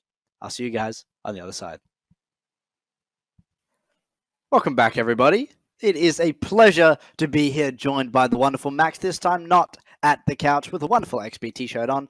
This time I've got my strongman gym I found in the up shop the other day. Oh, unfortunately, we're not doing any lifting today. Oh, almost knocked my plate off the table. That was really close. Nice save by me. We will be seeing some nice saves tonight, though. Yeah. No, we've already seen nice saves. What are you talking about? There's been plenty of saves. You're just adding to the count at this stage. You're right. We'll be seeing more nice saves. Exactly. So we still have one more best of 7 to go. After watching the last one, we saw Team Bliss take away the victory as in a 4-1 best of 7 series, and now it'll be Team Bliss once again playing up against TGG. Max, we've been watching these teams throughout the tournament coming through, and these were clearly the 2 strongest teams out of the 3. Who do you think's taken away the victory tonight? Yeah, I had a little chat, very little chat with TK before coming into this one right now. And I just asked, was he feeling confident today? He said yes, and that's all the trust I need. Look, as big and hype as Team Bliss was getting that win before all the way back in week 1, that was a long time ago. And I feel like because of the final environment, because of the crowd, we could be seeing a very different TGG. I'm not going to say it's going to be a 4-0. I think it's going to be another 4-1. But this Team Bliss, they've already proven me wrong already today. So they can look to prove me wrong here again. I would not be too shocked if this is one of my predictions I kind of swing and miss on. Look, Mixer had a lot of confidence in Team Bliss we saw earlier there. You asked all of the Div-2 team if they thought Bliss had the advantage there, and 3 of them, you know, they were supporting the team. Yeah. But we saw Mixer say without hesitation, 100% they had the game. So they hold on. I'm not going to let you put words in Mixer's mouth. He just said 100%. He didn't say a team. He didn't take his loyalties on that. He just said 100%. So no idea what that actually means. Either way, though, it does look like we are jumping onto the pitch right now for our opening game in this grand final best of 7. Now, remember, it is going to be an interesting one. Team Bliss will be on the blue side. In orange will be the Gamers Ground. Names to look out for? Well, as per usual when it comes to Team Bliss, Lush is the player. I feel like that is such a high ceiling. Could be RLCS ready in the very near future, but Crazy and Alexa strong in their own rights. On the other side, it is supposed to be the TK show. Mace did say our job is to get it to the young gun. Top 8 with the Lurkers, training from Walcott. Can the Gamers Ground put it together? And Max, you know what I'm keeping my eyes peeled for. You said we probably have more chance of seeing it in this division, and I am absolutely, I will be ecstatic if we see it tonight, Max. You know what it is, right? Yeah, the musty? You want the musty? I want the musty. Oh, we'll see if we'll get it. Again, if anyone's going to pull off a musty flick today, eyes should be on TK right now. You can see TK currently with possession down the middle of the field. No musty for this one, just a solid dribble from one corner to the other. Maze goes for the dunk, but isn't able to find it. Lush's cam is a little bit too high up, cutting off most of his saves, but now, after a minute gone on the clock, we've neither team yet to concede a goal. Lush going to deny that one towards his own goal there, but cleaned up there as Alexa comes down, pushed around the corner once again by the Gamers Ground. They're setting up the offensive, they're pushing down the attack. Ooh. It's down the backboard, set up in a position no one can follow up. I like that. Above the crossbar. Yeah, no one can follow up because Alexa got proactive on defense right there and actually threw a big old bump onto TK, which shut down that middle member and allows Bliss to continue this defensive stand. But, I mean, Gamers Ground, they're going to get the first goal. It was a matter of time. You could sense it coming. Team Bliss, they were so reactive, and eventually Gamers Ground punches it through. I mean, look, who else was it going to be but the man himself? TK being hyped up for so long, pre-game, during the start of the game, and TK obviously finds the first goal, probably of many tonight. Yeah, and I think that, like, it is probably going to be of many, and that's something Team Bliss is going to be aware of. Like, they know TK is going to get 1 or 2 on them. They've just got to mitigate that damage, find their own opportunities, and I think they're going to have to play the counterattack game. To be honest, with the way how Gamers Ground is just attacking the ball and really how strong they're looking offensively, it's these moments where they're able to break through that midfield line that they're going to have to be capitalizing on. They're going to have to be willing to full send it. So don't be surprised if at times we see an open net or 2 against Team Bliss. It's because they're going to be hopefully adopting a snap aggressive style. So if we see Team Bliss picking up a counter-attacking style, what exactly does that mean that they're going to have to switch up, especially in the face of the oppressive move of Gamers Ground? What are they waiting for? Overcommits. You wait for your opponents to overcommit, send one person forward who they really shouldn't, or look for the bumper demo right there. You can see it on the back of Mace as they were being chased. Had that demo gone through, that one would have been flipped the other way. Instead, though, because they're committing for the bumps, you can see all 3 players on one. That opens the door for an easier shot for Nick, and now we have a 2-0 lead for TGG. Big setup now. TGG have such a strong foundation to begin this best of 7, and that first game is so important in every single best of 7, as you just need to, you have the opportunity to set the tempo as well as swing the mental in your favor if you take away that first game. Though I don't think teams are too shaken after losing one. That is the great thing about having so many opportunities, is that a lot of the time after losing the first 1 or 2 games, you're not shaken at all because you have so much opportunity to come back. Yeah, I mean, just look at the results from the last series, right? TGG took game 1, lost the next 4. Look at any EU series, as Nick Knack puts another one in, where whoever wins the first series, both teams will change their playstyle regardless, and it always feels like the first game doesn't actually mean anything at all. TGG, though, that was pretty straightforward. Set up, bump, opens the net. Nick Knack puts it through. 3-0 lead right now, and Team Bliss, they're already on the back foot.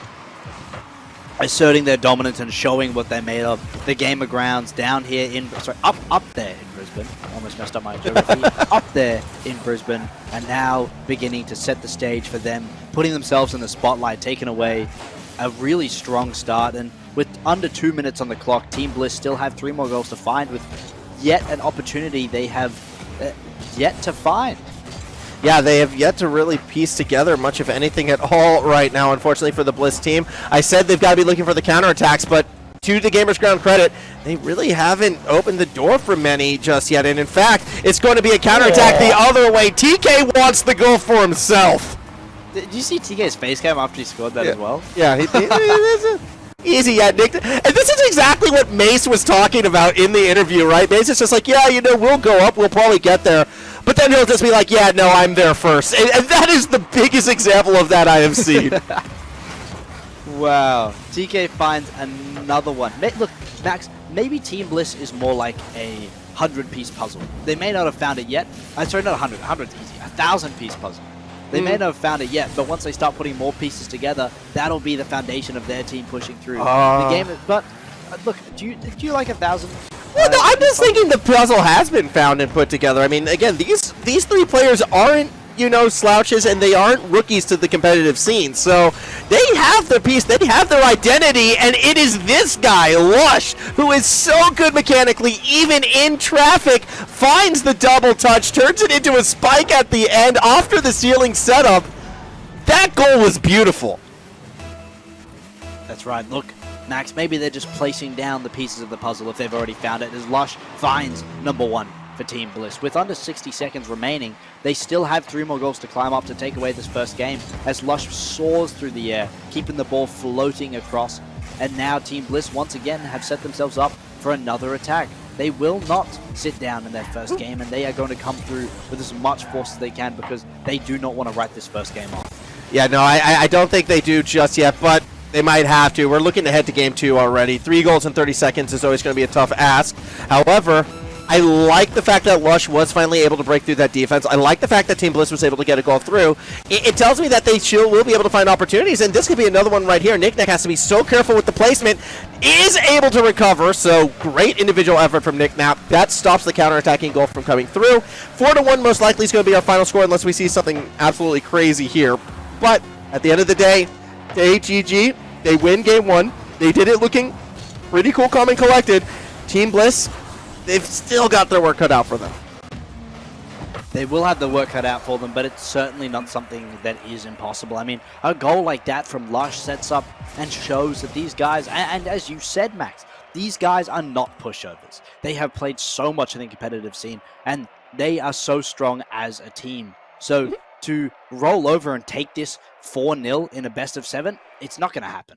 Oh, I would not say that. That is, nope, not back in that statement at all. Not after what I saw from that I'm game. behind it, Max. I'm behind it. All right, well, I'm glad you are. It's not going to be a 4-0. I find that funny because, like, if the game continues the way how it's being played right now, it very well could be. And I think Team Bliss is still going to stay competitive, but the thing that has me most concerned is we saw Lush step up. We saw Lush make that great play.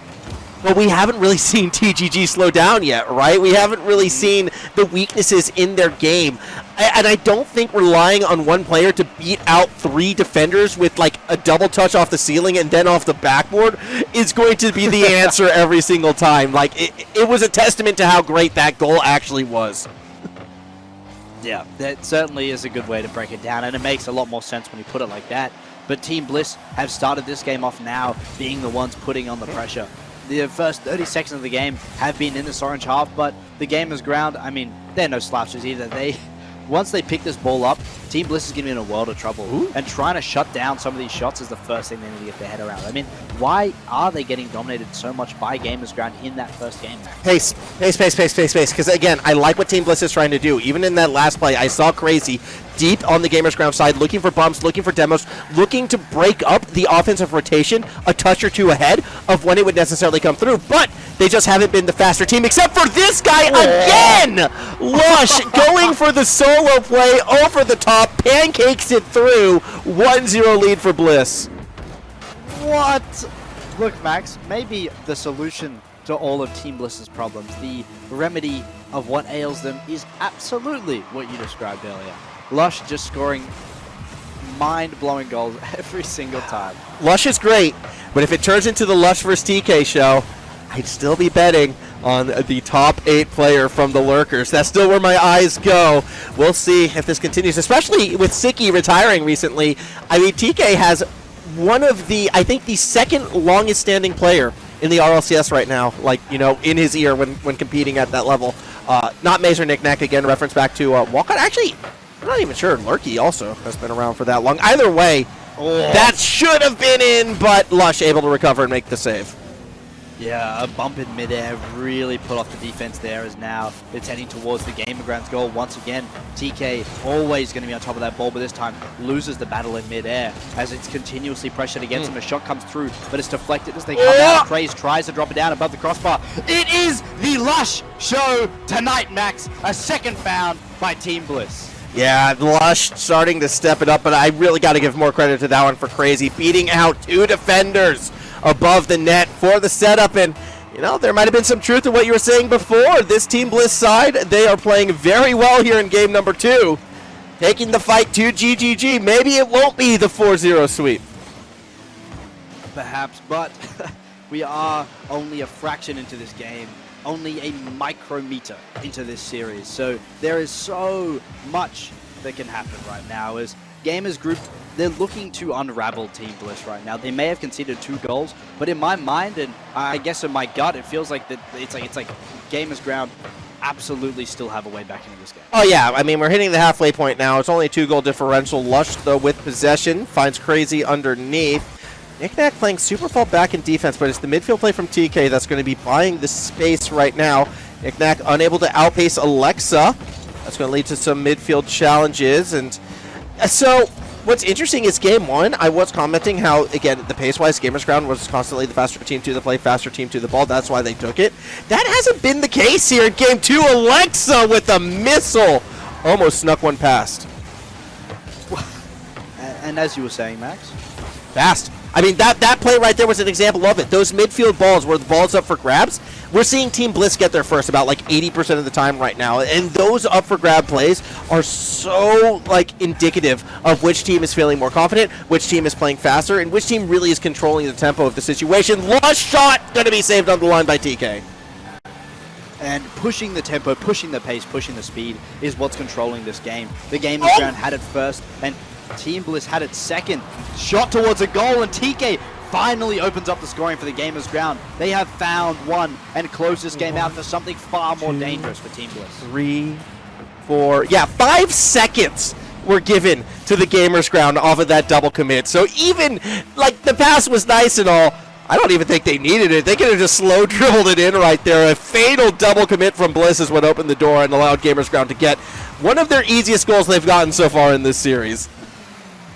And an easy goal is still a goal nonetheless. Now Gamers Ground have pushed up the pace when Team Bliss for a moment slowed down. They did not hesitate to pounce. Now, whether or not these teams can maintain this high octane pace, Lush does it again. Another double touch for Lush, their third of the series, and this one with the dribble setup. I heard the crowd from a soundproof room over right now. That was how hard they popped for that one. Team Bliss rallying behind Lush as they are keeping them in this game. Oh, man. As I said before, what is a formal? You know, making a definitive statement and then being proven wrong? Well, Mace is still going to keep it somewhat accurate. Kickoff goal goes to TGG. Well, Lush with a hat trick and number 3, but the Gamers Ground they immediately find one back.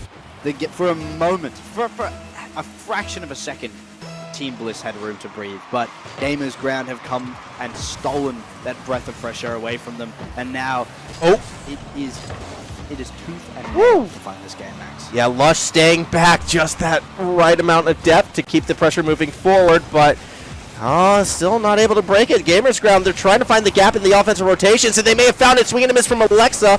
Lush has to fall back, but TGG not expecting it, aren't able to pounce. 35 seconds still to go. One, maybe two more chances for TGG to equalize. Team Bliss, they are desperate to keep the ball on the orange side of the pitch. And they will continue to do so. Pressure down by Lux's Grays attempts a shot. It's being sent back to their own half now as Lush wants to fly this one through the sky. Maze ready to deflect, doesn't get a good touch on it as Grays comes down. Can't get it on the inside of the post, pushed away, and now Gamer Grounds have an opportunity to turn around the attack. It's slowed down by Knickknack. Not what they're looking for. They're losing pressure, seconds on the clock as the demo comes in through the sky. The clock ticks down, but TK can't get on top of the ball, and it bounces down. Oh, it's still alive. It is still That's alive. A pass! TK down the sky, but it bounces before it can be finished, and sighs of relief are exhaled by Team Bliss as they take away their first game. I think every single player in the final 20 seconds of that game made a stupid unforced error and made things way more dramatic than it should have been. There were so many whiffs, so many misses. That was chaotic, and still TGG almost had it. I think there was a bump, though, onto Mace during the setup through TK that threw them that little bit off balance and stopped the goal from going through. So, fantastic turnaround from the Bliss side. They're going to be happy with that win, although this is where things get interesting right now, Quicksand, because there was some rumors going around that we could be seeing some substitutions and a bit of a four-man roster on the Bliss side. Now that they have a game in their belt, I think they might be making one of those changes. We're going to have to wait and see when we get back down there.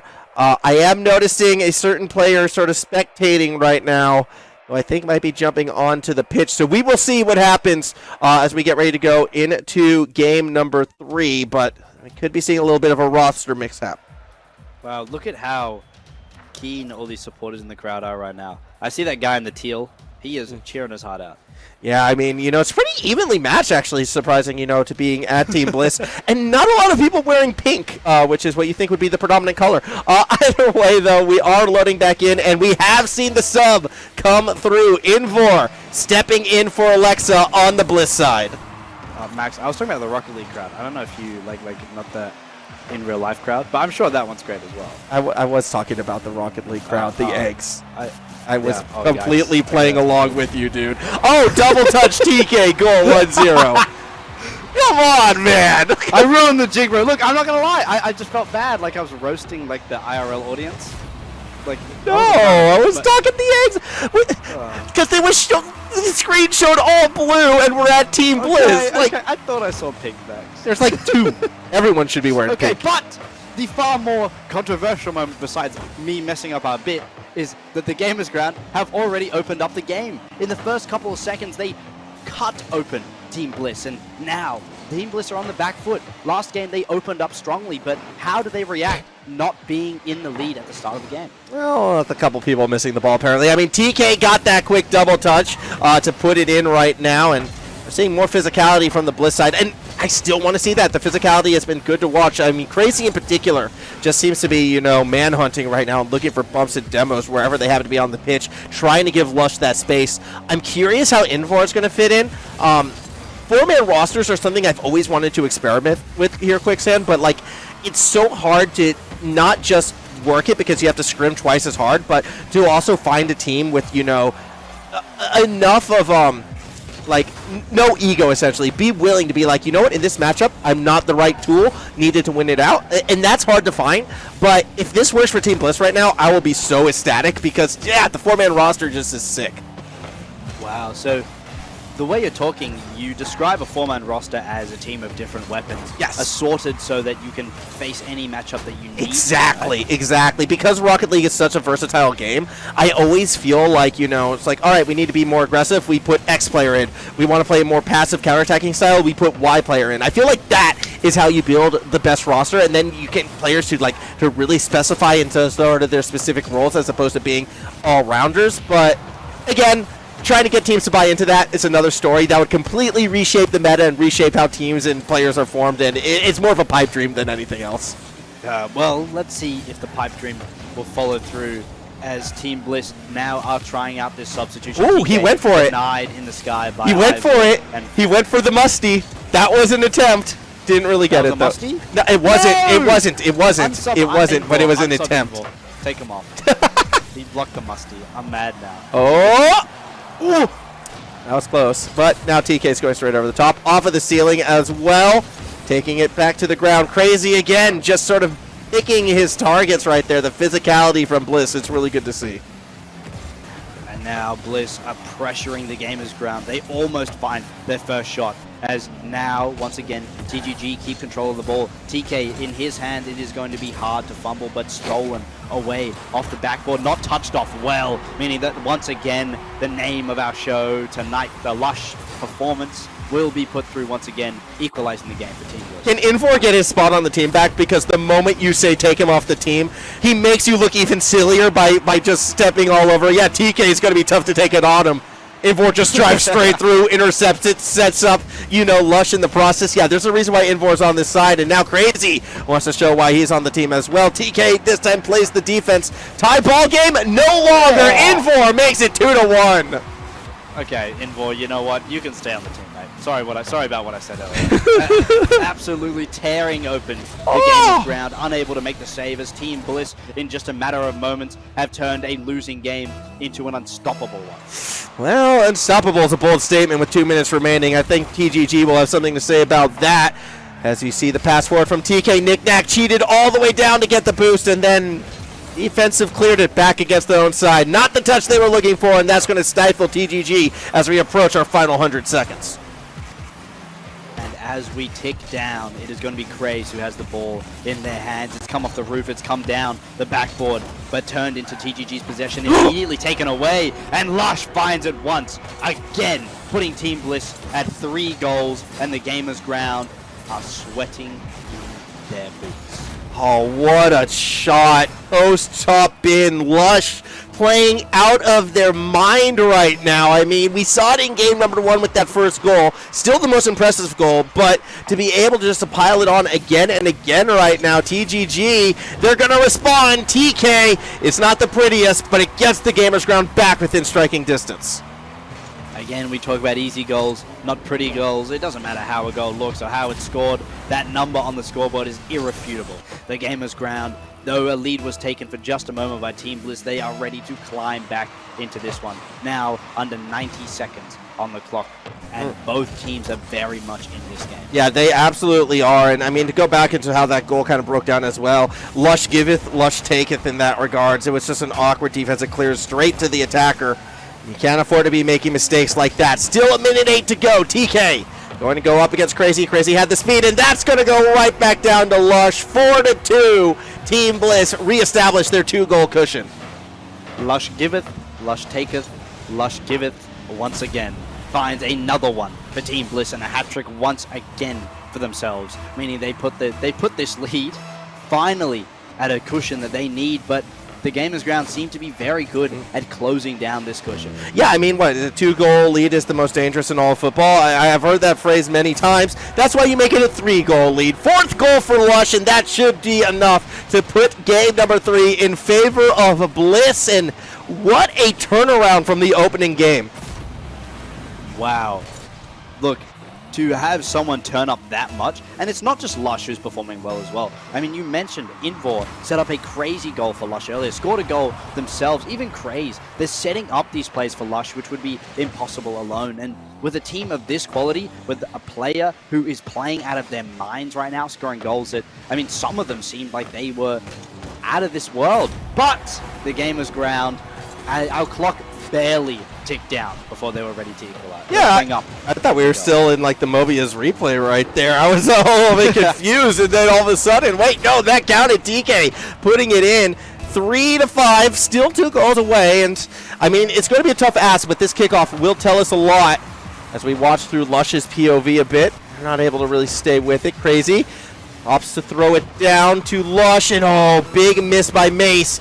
could have opened the doorway for TGG. Instead, we get the deep clear. Time not on their side. Should be enough for Bliss to walk away with the win. The Gamers Ground will not give up just yet. There's still time left on the clock, which means there are still goals that can be scored.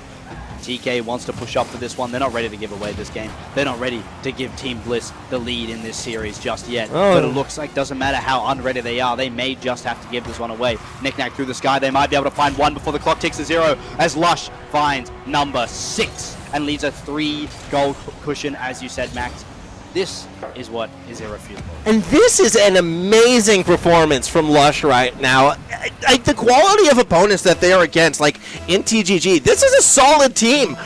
Lush is just driving circles around them, it feels like, offensively at the very least. Oh, is there one more? Not a lot of boost, won't get the double, so the ball will hit the ground. But Bliss take game 3 in dominant fashion. 5 goals for Lush out of 5 shots, and they weren't, open net shots. These were shots that Lush had to work for. That is absolutely insane. Team Bliss has all the momentum right now, and yeah, we are far away from what we saw in game number 1. A 100% conversion rate from Lush, man. I keep saying Lush. 100% conversion rate from Lush right now. 5 goals to 5 shots is unbelievable. And look, Max, this game may not be pedaling out, as you mentioned, though Gamers Ground may have been positioning to go 4-0. Team Bliss, I think they were listening, mate. And they boldly, strongly refuted your statement. They shouted out loud, Max, look, mate, we're not going to follow your prediction. And instead, they managed to climb up 2 goals in this best-of-7 series, meaning they own, 2 games in this best-of-7 series, meaning they only have 2 more to go, while Gamers Ground still need to catch up to the lead that they have now lost. I think you should be getting comfy here about now, Quicksand. And for everyone watching along as well, this one has the potential to go the distance, I feel, because it won't take too much for the Gamers Ground to get that momentum back. TK, even though the side lost, still found himself with a hat trick on their own. When the setups happens, TK has been able to put it through, and every time we saw one of those defensive mishaps, you know who was there. So I definitely am not counting TGG out. I think we are going to be getting a back and forth type series, but that starts when Lush gets slowed down, and until that happens, it still have to be favoring that blue side in Bliss.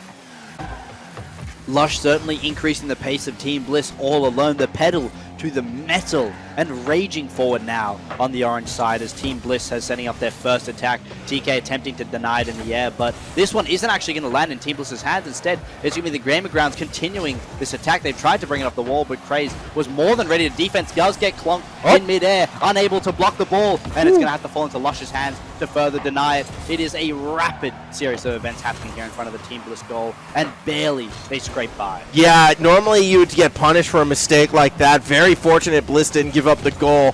Crazy now, looking for a bit of redemption. Is going to try to set up Invor on the opposite end. They're not able to make contact just yet. Instead, the ball's going to start to come back up the other way. Mace is there, swings and misses. Crazy doing enough to keep them away from the play. Ball gets centered. That's a shot, and Lush has to make a diving save on the line. Swirling to keep it up, and another skimming shot barely misses the goal with no one to follow it up. TGG are continuing this pressure, and they still are rapidly attacking the Team Bliss side. Team Bliss have managed to pick up possession of this ball. Invor barely managed to scoop it up in midair, but now it's TK on top of the ball. Craig does not get the deny. Oh my God, how does that not go in?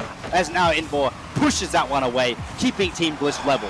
With TK does all the hard work and just needed that little bit of help, but doesn't get it from the crossbar and didn't get it from the team. Team Bliss again lucky to survive, not giving up a goal, and they need to get that offense going. They need to get the Lush train cooking right now, because the longer we stay stuck at 0, the more I like TGG's chances here in Game 4. Knick-knack with a chance, not able to recenter the play.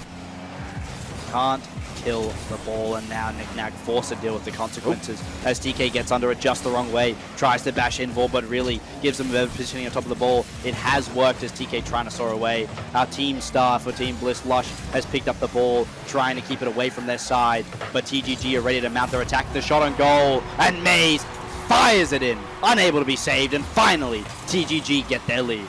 fist bumps all together on the TGG side, and something underneath the table happening on Team Bliss. Look, either way, it's going to be 1-0 lead for TGG. They haven't had a lead in a good long while, so it's good to get that momentum back. Still a lot of time, though, left in this one, and again, just waiting for the Lush train to get going right now. As soon as we start to see Lush given that space, as soon as Lush is able to get those plays, that seems to be the strategy. Double touch not there, and unfortunately, Mace puts it a bit too high. How that wasn't finished, I cannot answer. It was a difficult shot to make. It felt like players of these calibers could be finishing that one off. What a save as well. The tension is so much stronger this game, with only one goal being pierced through the veil of both these teams, meaning that, I mean, last game we saw 9 being fired through. So to have 1 in the same space of time just shows how on edge both these teams are. I mean, both of them are playing a lot more solid as well. Like, the space that allowed some of those solo goals that we saw in the last game just has not been allowed towards that Team Bliss side, and this is the result that we're seeing. A much closer game. Weird sort of pinch. I thought that was nearly about to go straight in. Demos are coming through. Lush now, by starting further back, gets the space they were looking for over the top of Knickknack, but won't be able to get to the backboard because TK is there and throwing it in the opposite direction. Well read by TK to keep that ball in play. And now Craze, TK's missed the dash onto the ball, which means Craze has the opportunity to push this one up. And look who's on the floor. Oh, that's in. Lush. No! Gets blocked in midair. As now TK going to bring this one up. The game is going to have a great opportunity to open it up. TK can't keep possession of the ball. And now Inball loses it while TK once again picking it up. The ball pinballing around the pitch right now, but still sitting inside this blue half. TGG have a chance to seal it shut right now, and they aren't able to do it. Oh, one-on-one Crazy versus TK. Good job avoiding the bump. Follow-up touch centers it, but no one was there for the strike straight away. Invor actually puts it straight up to it. A very aggressive push out of Knickknack, and we start to go back and forth once more. 40 seconds left. Team Bliss still looking for that equalizing play. The Gamers Ground, they're playing so far back right now, though, that even since space has been starting to get given, the saves are still coming through. Dunk from TK, stopped by Crazy. A double deflection there to keep the ball out, and it is still anyone's game. With 20 seconds now ticking down, Team Bliss only need to find 1 to keep themselves in this series, in this game. And Craze is going to come down off the sky, can't get the touch on top of the ball. Lush now coming down the side. Needs to keep control in the air here. This is the last play of the game. It's going to happen right now. It's still in this orange half as Craze comes down. It's not where they wanted to find it, but it's still in the sky. Team Bliss still has a chance to take this one away as Knickknack can't shut it down. It's going to try to touch the ground, and it finally does as TGG equalize the series with only 1 goal under their belt this game. Only needed that one from Mace, and that was enough. Lush shut down here in this 4th game, and I wouldn't be surprised if we start to see the swap again. Invor came in, definitely mixed things up in game number 3, but in game 4 just did not have that impact I think they were going to be looking for on that Bliss side. Lush never given that space, and so often we actually saw Lush having to burn a lot of boost just because the setup plays to Lush weren't quite where they needed to be. Things were just a little bit off. Crazy had an amazing game on the Bliss side, particularly defensively. Crazy was putting in a lot of work, but doesn't result in the win because of that 1 goal. So a very tense, a very dramatic, but honestly my favorite game so far was that game 4 because I think we saw the cleanest Rocket League, and if that's a sign for things to come again, I'm feeling more and more confident about this game 7. I still feel like we're going the distance here tonight. I agree. It felt like everything was so much easier to follow and everything was just so much more action-packed. I mentioned how it felt tense, and it certainly did with just how tight both these teams were. Something I'm interested in bringing up with you is something we saw Alexa's with back. That substitute was it worked. Yeah, you're right. Good call. The substitute worked so effectively in the first game. So why did that effectiveness not hang around in that second one? I think it was just an adaptation of play style. At the end of the day, Gamers Ground reacted to Team Bliss being a bit more aggressive by playing further back as opposed to opting to match it. And even though we still saw some moments of the solo play trying to be set up, by playing further back, it gives you more of a chance to read it. And the thing was, Bliss was often setting, a couple players forward. Whoa! Pass play connects. Knickknack makes it 1-0. What a way to open it up for TGG. And this time it doesn't take them 3 minutes to score. It takes them a mere 12 seconds. But last time we saw TGG take that early lead in game number 3, Team Bliss certainly scooped up the opportunity to take it as a challenge, and they took the lead then. So it is very... I think them taking the first goal isn't going to change the tempo at all, and it's very much may put fire to the flames of Team Bliss. Yeah, we'll see how it reacts again. I am expecting to see a little bit of a stylistic change from the Bliss side overall, where we'll see less of these solo pushes, but Mace with the absolute power behind this strike. I gotta watch this again because was TK passing it down? And yeah, Mace just with the doink just blasts it to the opposite end, and 2-0 now for the Gamers Ground. They are tearing Team Bliss apart. 2 goals that are so well placed off passes that have just rocketed in the Team Bliss goal. It is, I mean, both of these goals have felt unstoppable as TK now equaling it out with a team hat trick. 1 goal each, the Gamers Ground in a total of 3. I have to call it as I see it. That one should have been saved. Crazy feels backflip, bro. Not the flip they were looking for. That one goes over the top, and 3-0 advantage now to the Gamers Ground. This is not the Team Bliss that we saw winning games 2 and 3. That is to say the very least. A little bit of mistakes, just being out-tempoed from the word go. But with the reset, Lush could have something special here. That's going to be how they get back on the board. I need to watch this replay again. Flip reset comes in through the sky off the roof and then beautifully trounces it past all 3 defenders who were on top of that ball. Now picking up the first goal for Team Bliss. And though they may have been absolutely ratchet, they have been shaken by those first 3 goals. They certainly are going to try and find their footing again, and that goal is the beginning of their foundation. I mean, that's how they ended game 1, right? Was when Lush came up with that big play, and then all of a sudden they brought back. Knick-Knack wants to pull a reset of their own.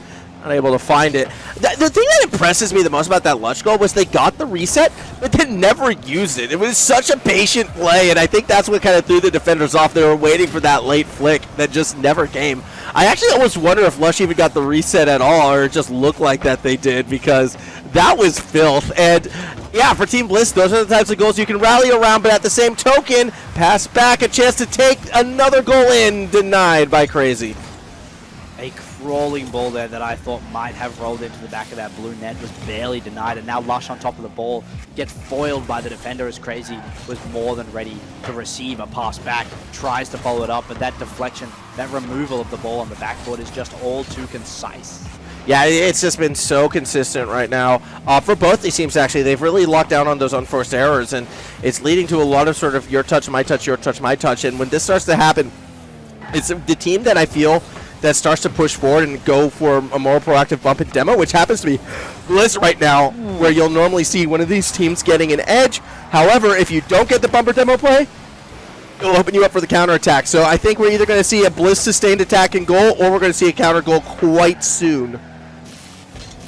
Now Lush in the sky once again, the one TK can't challenge it in the air. It's Craze ready to bring it down, and another 50 in the air, this time going the side of the Gamers Ground. The Victor instead rewarded with a demolition as Alexa trying to bring this one up. It's around the curve. It's getting shot up into the sky rather than denied. The TGG taking control of this one, forcing Team Bliss to rock it back. And now Knick-Knack's ready to try and shut this one down. They can't find a kill on top of the ball as Maze is in the sky. Does get bashed in midair, does get the touch on the ball. It's off the backboard, and we can't see TK shut it down off that backboard. Yeah, that was a little bit too tough of an angle right there, as Team Bliss is now going to bring it back up that other way.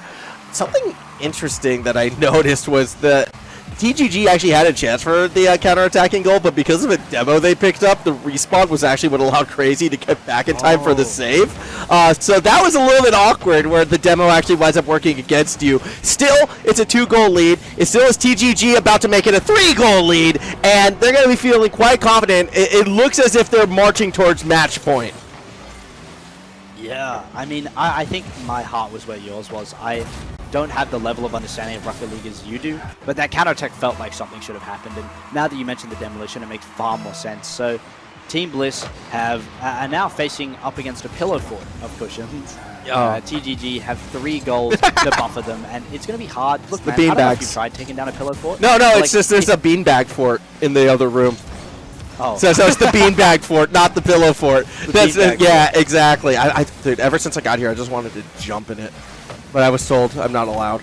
No! Actually, no one told me that. I told myself that. I probably would be allowed, but I'm not going to do it. I have to be a mature one here today, apparently, as Lush is going to take a shot, not quite with the angle. devastating. The day we have to be mature seems to have arrived. Hopefully it will pass more than soon, but these players, they're maturing their gameplay, they're maturing their skill, and now they're showing the results of that maturity. As it flies through the sky, Team Bliss are ready to come through with another opportunity. It's very slow off that backboard there, and now TGG going to take advantage of that tempo shift. They can't get on top of the ball here, but Lush now twisting the sands of fate and that tempo that really should have been against them to their own advantage.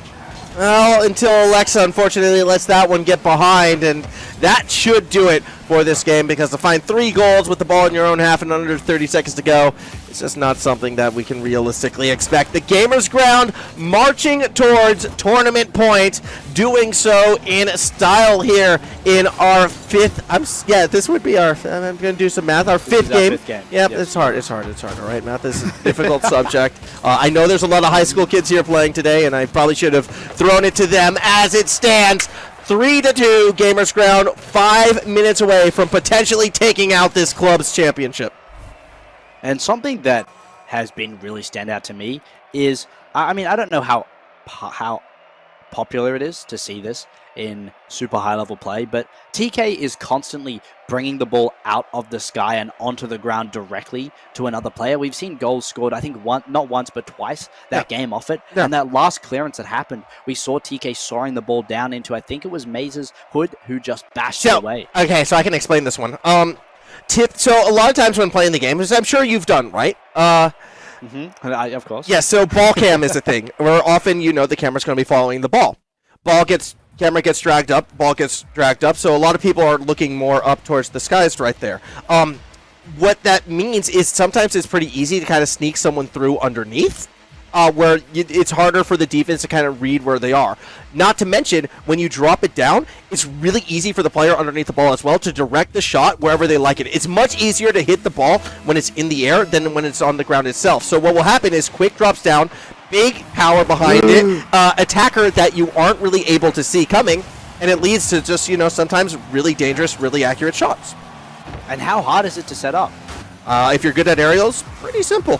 Just as the risk comes from the fact that you're sending 2 players forward, right? And that means if an interception happens, you're going to have 1 defender back, and that 1 defender could be up against 2 or 3 if the defense is feeling confident enough to commit to the interception attempt. So TK has been coming through with some really powerful plays. Oh yeah, no, it's and again, like it's not that uncommon at all to see like these types of plays. And again, I see it all the time with the lurkers as well. And that's the RLCS team TK is on. Like it's something that even in solo queue and climbing the rank ladder, you have to be ready for these types of plays.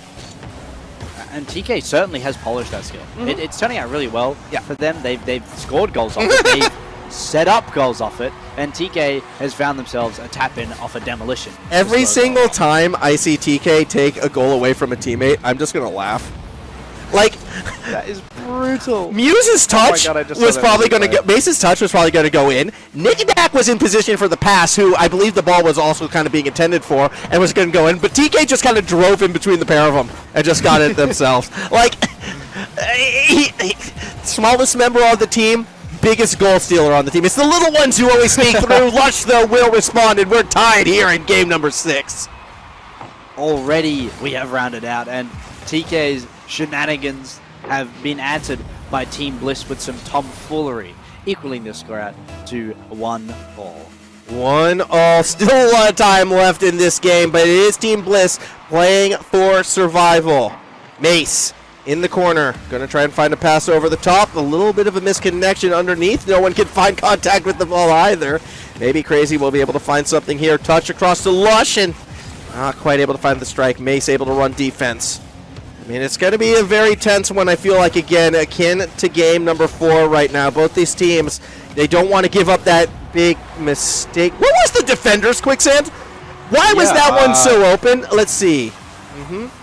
Well, one went for boost, other one went for boost.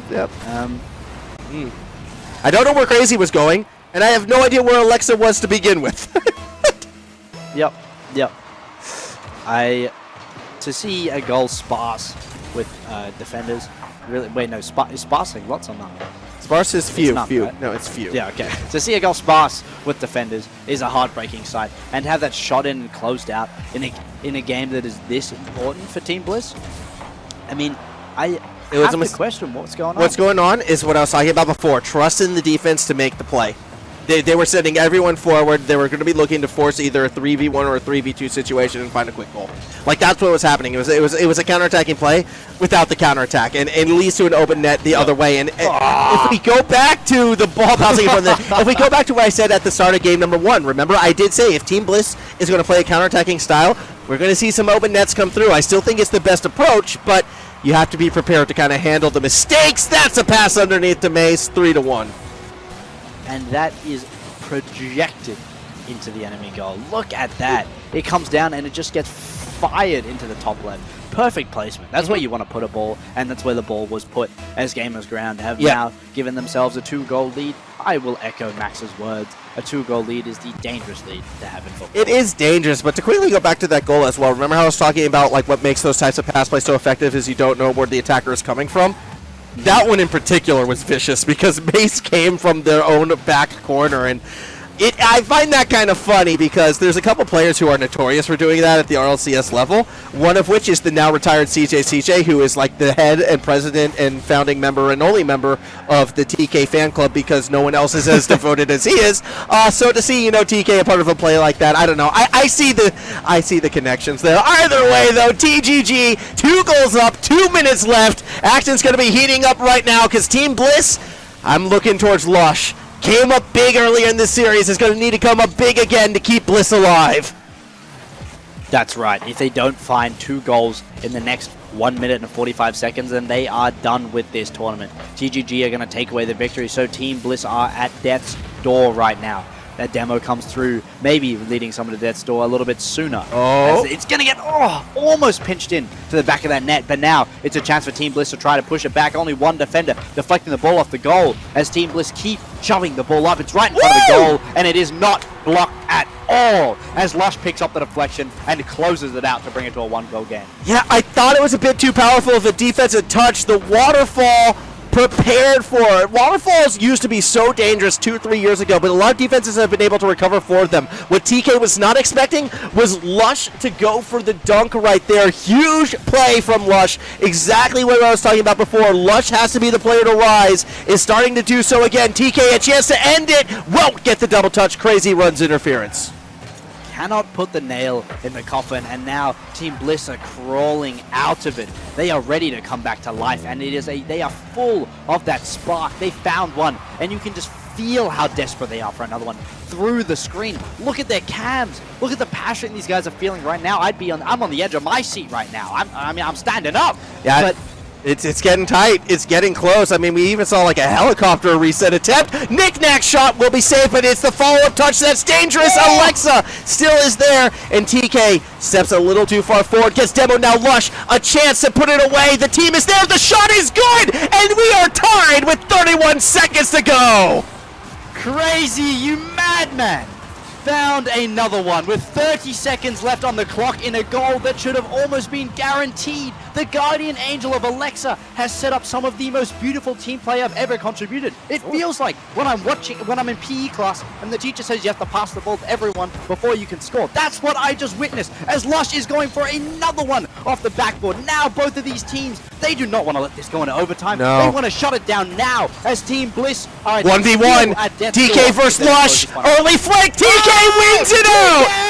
And that is the battle we have been calling for all event long. It came down to the two of them, and a very early flick catches Lush off balance. 4-3. TGG may have just won the event there. May have just won the event, Max. There is still 13 seconds left on this clock, and there is still a chance for Team Bliss to close this one out. They only have one more opportunity for a play. One more shot. One more opportunity. But if you do not take it, they will be unable to close it out. As Knick-Knack, give a dog a bone. This old man came rolling home, and the Gamers Ground are rolling towards their victory with 5-3 in Team Bliss. The game is all but closed out. Yeah, that goal will do it. TGG. They had to fight. They had to earn it, and Lush nearly made the Herculean plays, but in the end, TGG gets the win. An emphatic "let's go" I could hear from the other room right there as they celebrate. And while it's going to sting for that Bliss side, I mean, they came back in a very tough Game 6. It looked like they may have been able to bring it through, but it came down to exactly what I was predicting it would. One play between TK and Lush to determine, whether or not we go to that Game 7, and the early flick won it out. But I will say this, quick stand. My eyes are still on Lush as a player for the future. I still am so impressed each and every time they're out there on that pitch. I hope to see them, one day in the RLCS. We'll see. I know that's a big ask, but I mean, I think everyone on that Bliss side can hold their heads up high because they played incredible Rocket League tonight. Lush putting their shoes back on after playing as well. Oh, that's what it was before when they were looking under the desk. It was the shoes. It was the shoes. Look, maybe this is a new secret Rocket League technique. I think Lush may have accidentally put their foot in their shoe or something, which is why they stopped playing as well. I mean, not to take away from their performance at all. I think they were performing brilliantly throughout every single game. It's just that TGG got more used to the play style and were able to counter it better. Yeah, I think that had to be the case as well. And I mean, again, there was a lot of phenomenal solo plays, but as soon as Lush was stifled a bit, TGG was able to kind of rise up on top. Look, we still have a couple more interviews aligned for the future here, Quicksand, so I believe we are going to be throwing it to a break for now to set up these interviews, and when we come back, we'll have an award to a lot of, the founders behind this event. So that's going to be a lot of fun. Do stick around for that, and again, one last time, congratulations to the winners in the Gamers Ground. We'll be back in a few moments. Well, when it's all said and done, everything did equalize out, but unfortunately for the Team Bliss A team, it means you guys came up with the loss. It was a close series, though. 6 games in, now 1-1 against XP, but lost out at the end of this. Tell me, first question, and this is the one that's most on my mind. 4-man roster. That's something unique. That's something different. I'm a big fan of it. How does that come to be? Well, I think we did it a little bit too early. In that Game 3, we really need to get that win to get the lead. But yeah, I just think we did that a little bit too early. Okay, fair enough. I mean, and is it who makes those types of calls, though, to make the sort of substitutes that come in midway through a series?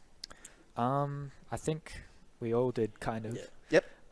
We all kind of agreed about it. And then we just decided Game 3, but obviously backfired. Yeah, I mean, it was a close one, though. I mean, Game 3 did go. You guys won Game 3, if I remember correctly. So that was a game that you guys wound up winning. And a lot of your wins came from the play of the man down at the end right there, who was playing amazing. Sorry, not Invor. You did your job. You did well as well. But no, that wasn't what it was. A bit of the Lush show at times with a lot of those individual mechanical plays. Just going to pass the mic over to. I want to have a chat with this because you looked like you were playing one of the strongest series we've seen from you in a while. Throughout all the high school series, always been a standout player. But something was special in that series of games. Were you just feeling it in those moments? I don't know. I just kind of wanted to peek on TK.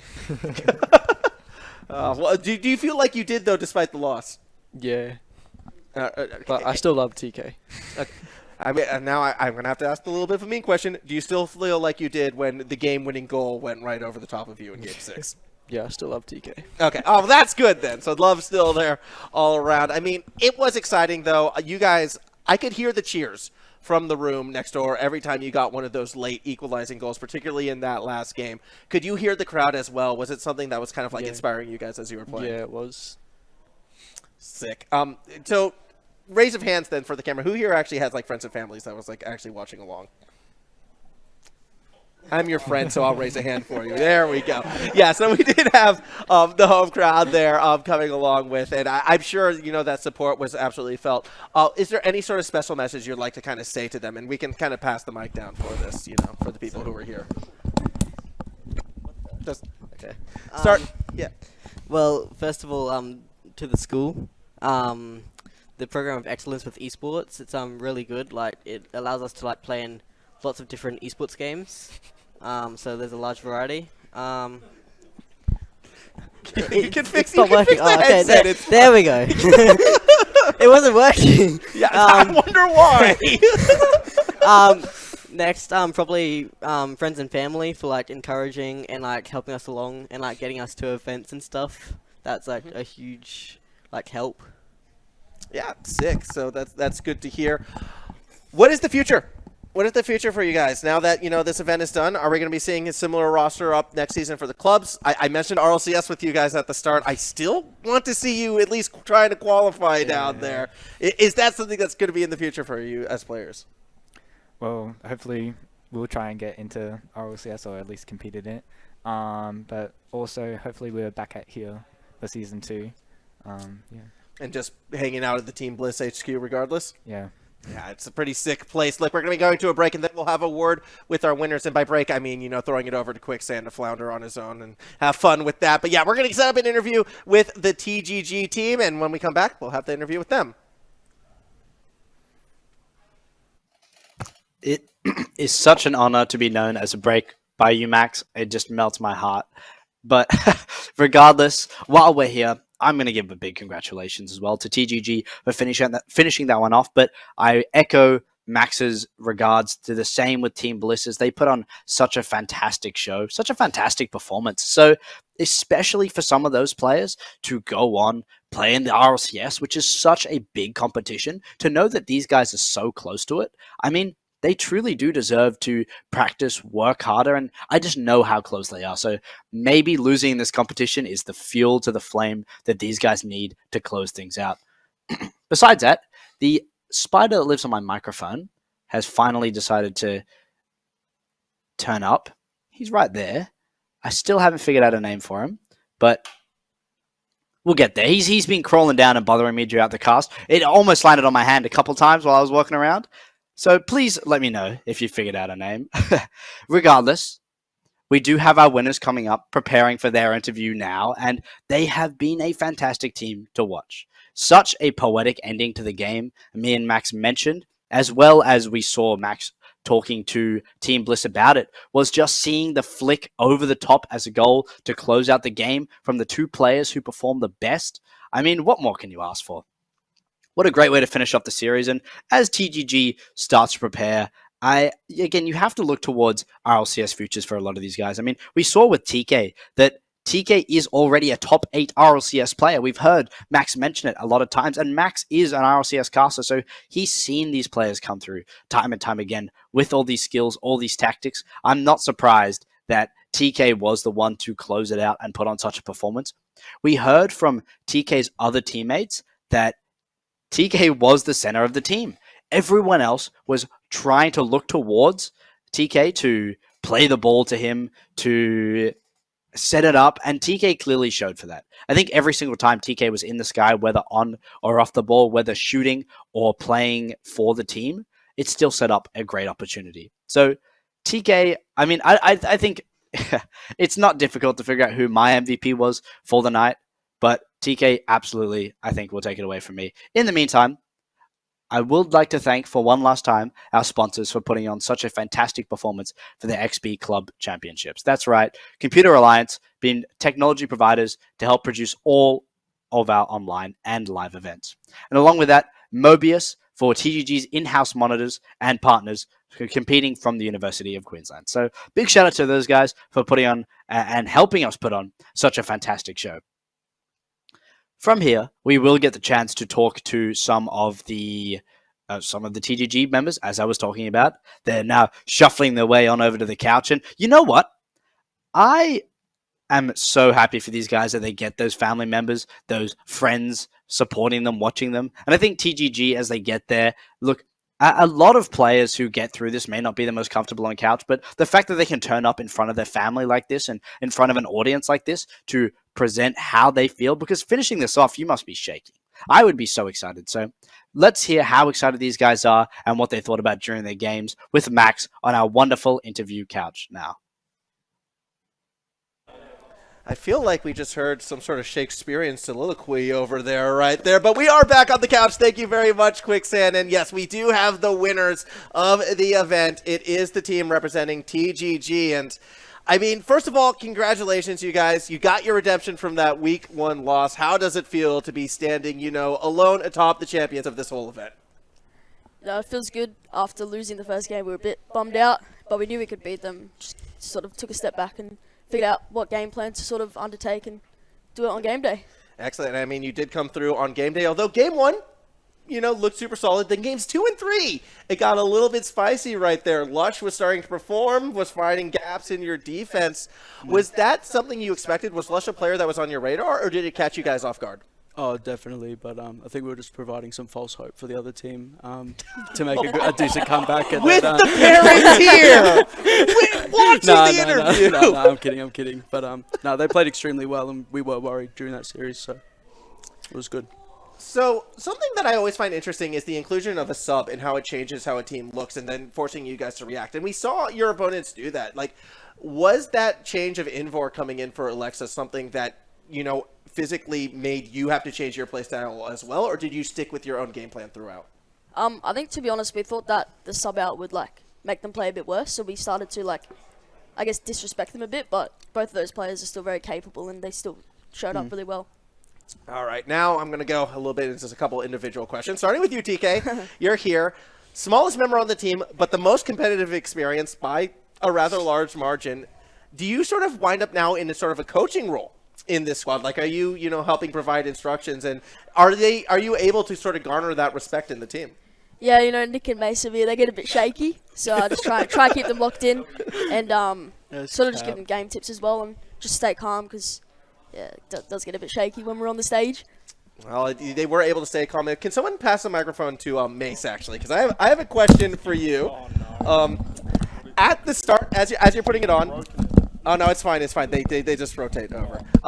At the start, you did say, how sometimes when playing with a player like TK, he could get a little bit goal hungry, cut you off, and score those goals. And that happened a couple times in this series, might I add. Do you sometimes then have to calm down? It's like, look, we're a team, all right. I want to score some goals this time. Or was it still, just let him go? Nah, well, if it goes in the back of the net, it's the same outcome at the end of the day. So I'm more than happy for him to go for it. All right, fair. I mean, but it did happen. At least I noticed it right there. Were there a couple of those moments again in this series? Yeah, definitely. We were all up, and then Tom's like, yeah, I've got it. And we're, pulling out. So, yeah, it's just one of the things. You let him go, do whatever he's doing, because we don't know what it is half the time.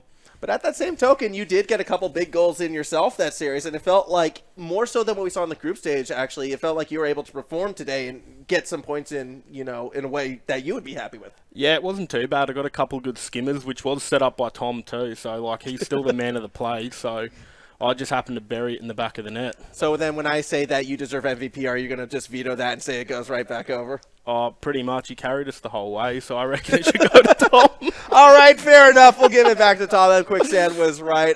If you could pass it back to Nick as well. Just a couple questions down at the end for this one.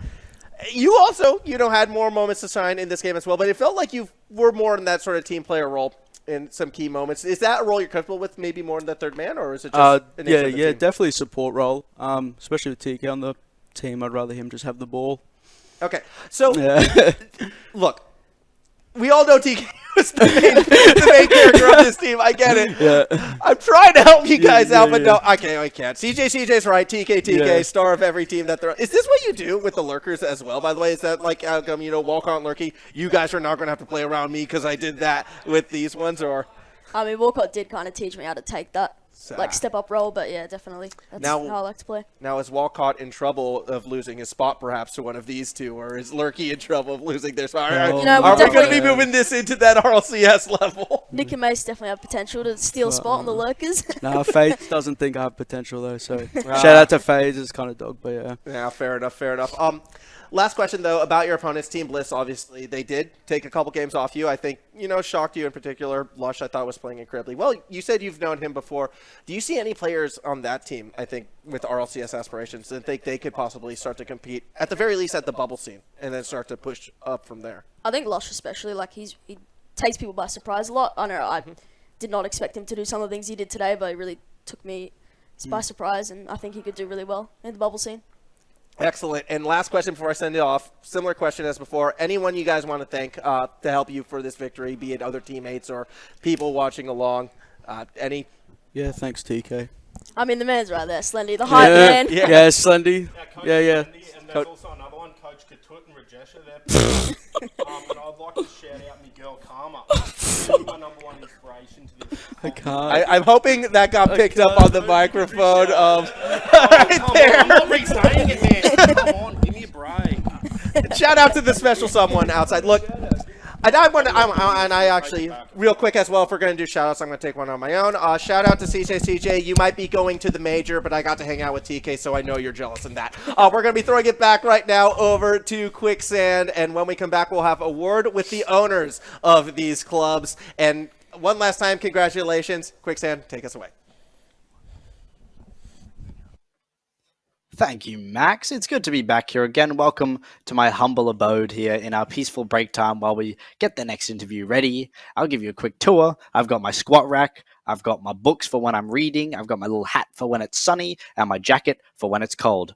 So now you're a bit more accustomed, a bit more comfortable. We can talk about the interview. So look, it's easy to tell that TK felt like a center of a team there. Somebody who certainly excelled in every aspect of their play, and to be supported by everyone else really must mean a lot. And for someone as young as TK as well, such maturity and such strength from them, such a good leadership role being set up, you can see why they're such a good Rocket League player and why they're functioning so well in a team. To be a good player in any sport or any esport, you have to be able to function with your team as well. You can't just be the best player. You have to be such a good communicator, such a good speaker, and such a good friend to be able to have all of these functions so well, especially in a game with teams as tight as Rocket League. So TK certainly talking about how he had to step up for a leadership role there and certainly proved it well as well. He mentioned that there was some moments where he had to coach his team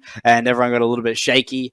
But in the end, I think not only did TK have a really beneficial experience improving some of those LAN moments for when the day inevitably will come for a player as good and as successful as him to play in a LAN, then we will also see some of these other players who played along with TK developing their competitive experience. Because playing with players who are better than you and talking to people who are cleverer than you, that's why teachers teach you, is the best way to learn.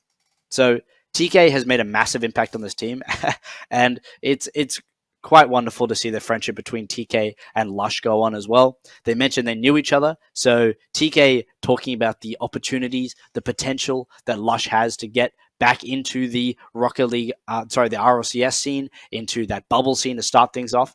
It shows a lot of promise, and I think that is the best thing about this kind of tournament. The club championships have set up new friendships, new opportunities, and have pushed limits for people which they never knew they could even push. So, on that note, I'd like to give a big thank you to XP for putting on this tournament, for all of the LAN centers for participating, creating their teams, and starting to push the boundary of esports, spreading us even further into the normal culture, which is such an amazing thing to see. Thank you to all the players for this opportunity, for playing and on this stage, for picking up the opportunity and putting on such a wonderful performance. So I'm really glad to see all of that happen. And a big shout out to specifically Team Bliss as well for setting up their HQ for the finals. A big shout out to all the production as well, especially Alex running the big broadcast behind the scenes. Did an absolutely fantastic job, even though last week we blamed pretty much everything on him. A big thank you to all the parents and the friends for coming in. A big thank you to Max for casting with me and actually being in Brisbane to go down and help out. And I'm Quicksand as well. This will be the last you see of me tonight before we go over and talk to the three managers before things finish up. So please follow me at my Twitter. It is wonderful. I have great tweets. That is at Quicksand_ on the screen. If you enjoy what I did, please check me out, as well as XP Esports, as well as Team Bliss, as well as TGG, Max Formal. There's heaps of people that I'd love for you to check out. So thank you all for attending tonight. And while we wait for this interview to be completely set up, I'd like to give a big thank you to all of the audience for watching, and that's it from me tonight. Thank you. I'm Quicksand. I've been your host just for tonight, as well as one of the casters. I've had a fantastic time, and I think our interview is just about ready. So we'll throw it over to them, and thank you so much for watching, everyone. Max, take it away. So much Quicksand as well. I am here with our club representatives, Brody, Brendan, and of course Rusty, who doesn't get a mic because mics are for winners. Sorry, that's just how it is right now. Look, this was a unique event, first of its kind, I feel like, in Brisbane, specifically in Rocket League in and of itself. Brody, from what I understand, you were one of the big names in putting this together. Feel free to correct me if I'm wrong at that, but what was the process like for putting this all in one place? Sorry, I've just got like a million voices in my head here. Yeah. Stop talking, Alex. All right, so are you able to repeat your question because I didn't hear a word of that? No, for those of you who don't know, these headsets are connected to everything in production, and I just want you all to know, because we found out Quicksand is off to read a lovely book before tucking in for the night that we just all heard about. But no, my question was, how did putting together this event come to be? So we came up with the concept about a few years ago where we actually wanted to build a range of events and leagues to pretty much make the stepping stone from the local level to something like this, where they could come out and make teams and be in that live sort of the league setting. And then one thing led to another, and then we reached out to a few of these guys and formed like a league, and then we went from there. Yeah, and I mean, I think this league, for our first time around, in terms of laying down the framework, super successful. The quality of play was incredibly impressive for something like this, which I'm super excited for. And we do have Rusty a bit to thank for that, actually playing on the side itself. But I want to talk a little bit, too, about Team Bliss, because you guys have been in the esports scene, first and foremost, as a competitive club, and then this has only come up recently. Is this kind of the direction where you see you guys going in the future?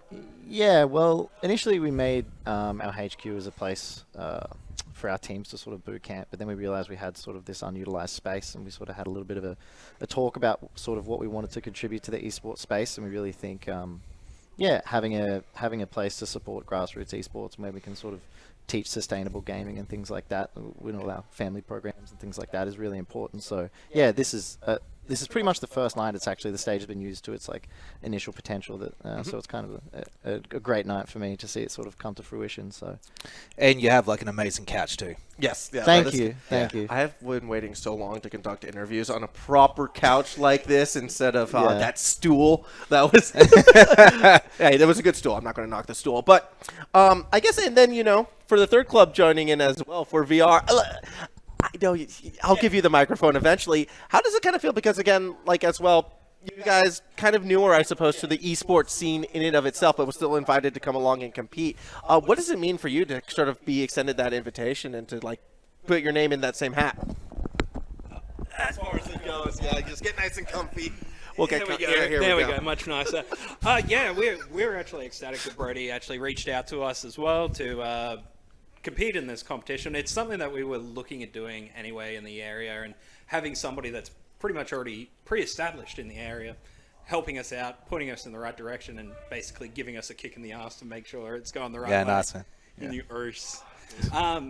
Very beneficial for us. So yeah, we are definitely going to be looking into where we can take it, definitely with the next season as well, and maybe even branching into other different educational things. Yeah.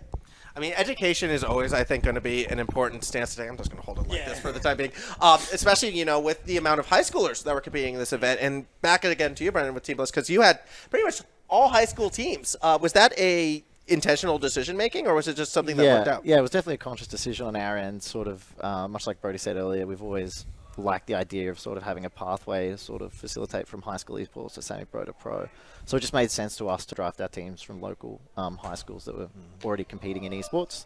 So we reached out to a couple local schools, and we actually did run qualifiers, but just with like a draft of high school kids, and it actually worked out really well for us. Yeah, I couldn't be happier. So each week sort of they would come in an hour and a half early, and we'd provide some coaching for them, some like holistic performance coaching, and because they saw that you were cited as said coach actually in one of those like interviews I saw before. So how hands-on were you specifically in this team?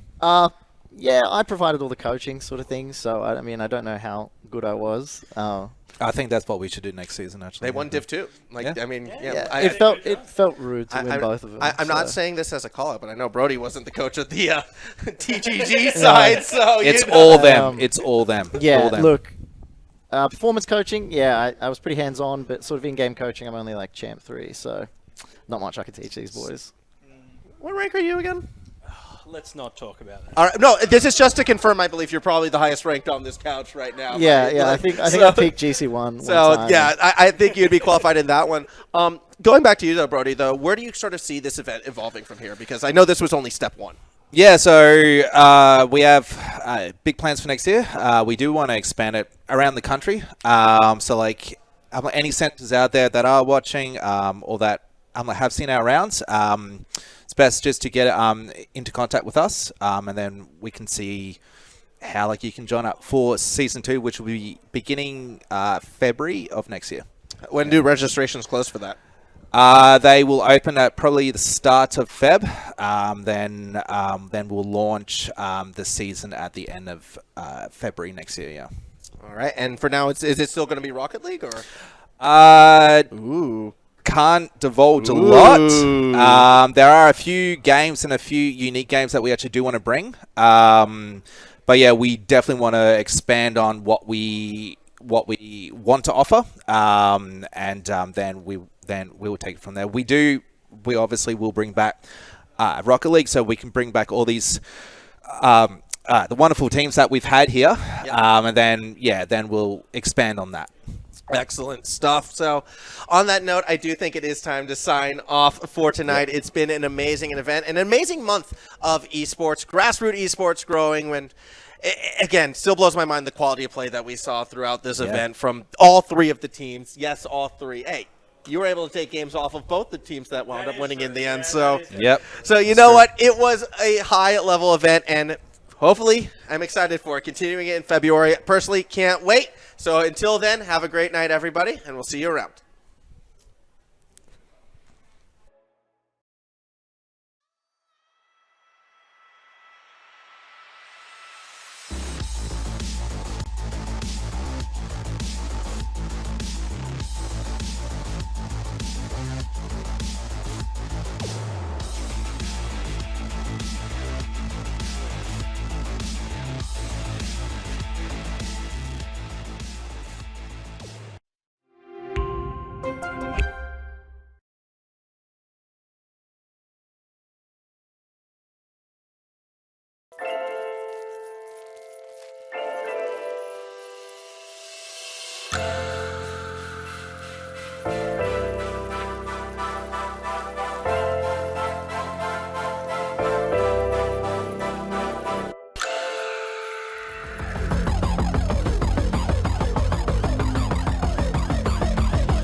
At its core, we designed the Bliss HQ to serve as something of a community hub for esports lovers in Brisbane, but also anyone who really loves social gaming in general.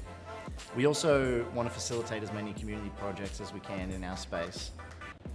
Our esports organisation was originally founded around a group of friends who we wanted to support, so we really carry that sense of family and community with us for every new project that we do. The main floor of the HQ holds 18 computers, with our adjacent stage holding another 12, which we feel is pretty much perfect for a small to medium LAN event. Our main stage screen connects to an upstairs observer computer, which is great for anyone who's looking to broadcast any events or tournaments. And we're really excited to work with anyone in the community who wants to run a LAN or host any sort of community project in our space. Upstairs we also have a private room with 12 high-end PCs, which can be booked privately for teams who want to practice or compete together in a LAN environment, or you can book it for children's birthday parties, which also come with our upstairs lounge area for chilling out. We're also lucky enough to be Queensland facilitators for the Game Aware programs. These programs are designed to help young gamers tackle issues like self-regulation when it comes to overgaming, while also teaching healthy habits such as goal setting and self-motivation. We use our upstairs lounge area to facilitate these programs, also to facilitate programs like our esports camps, which give young gamers a bit of a roadmap of what it takes to go pro, as well as our professional development courses, which can give professionals a bit of an insight into the culture and psychology behind video games, so they can relate to either their students or their clients.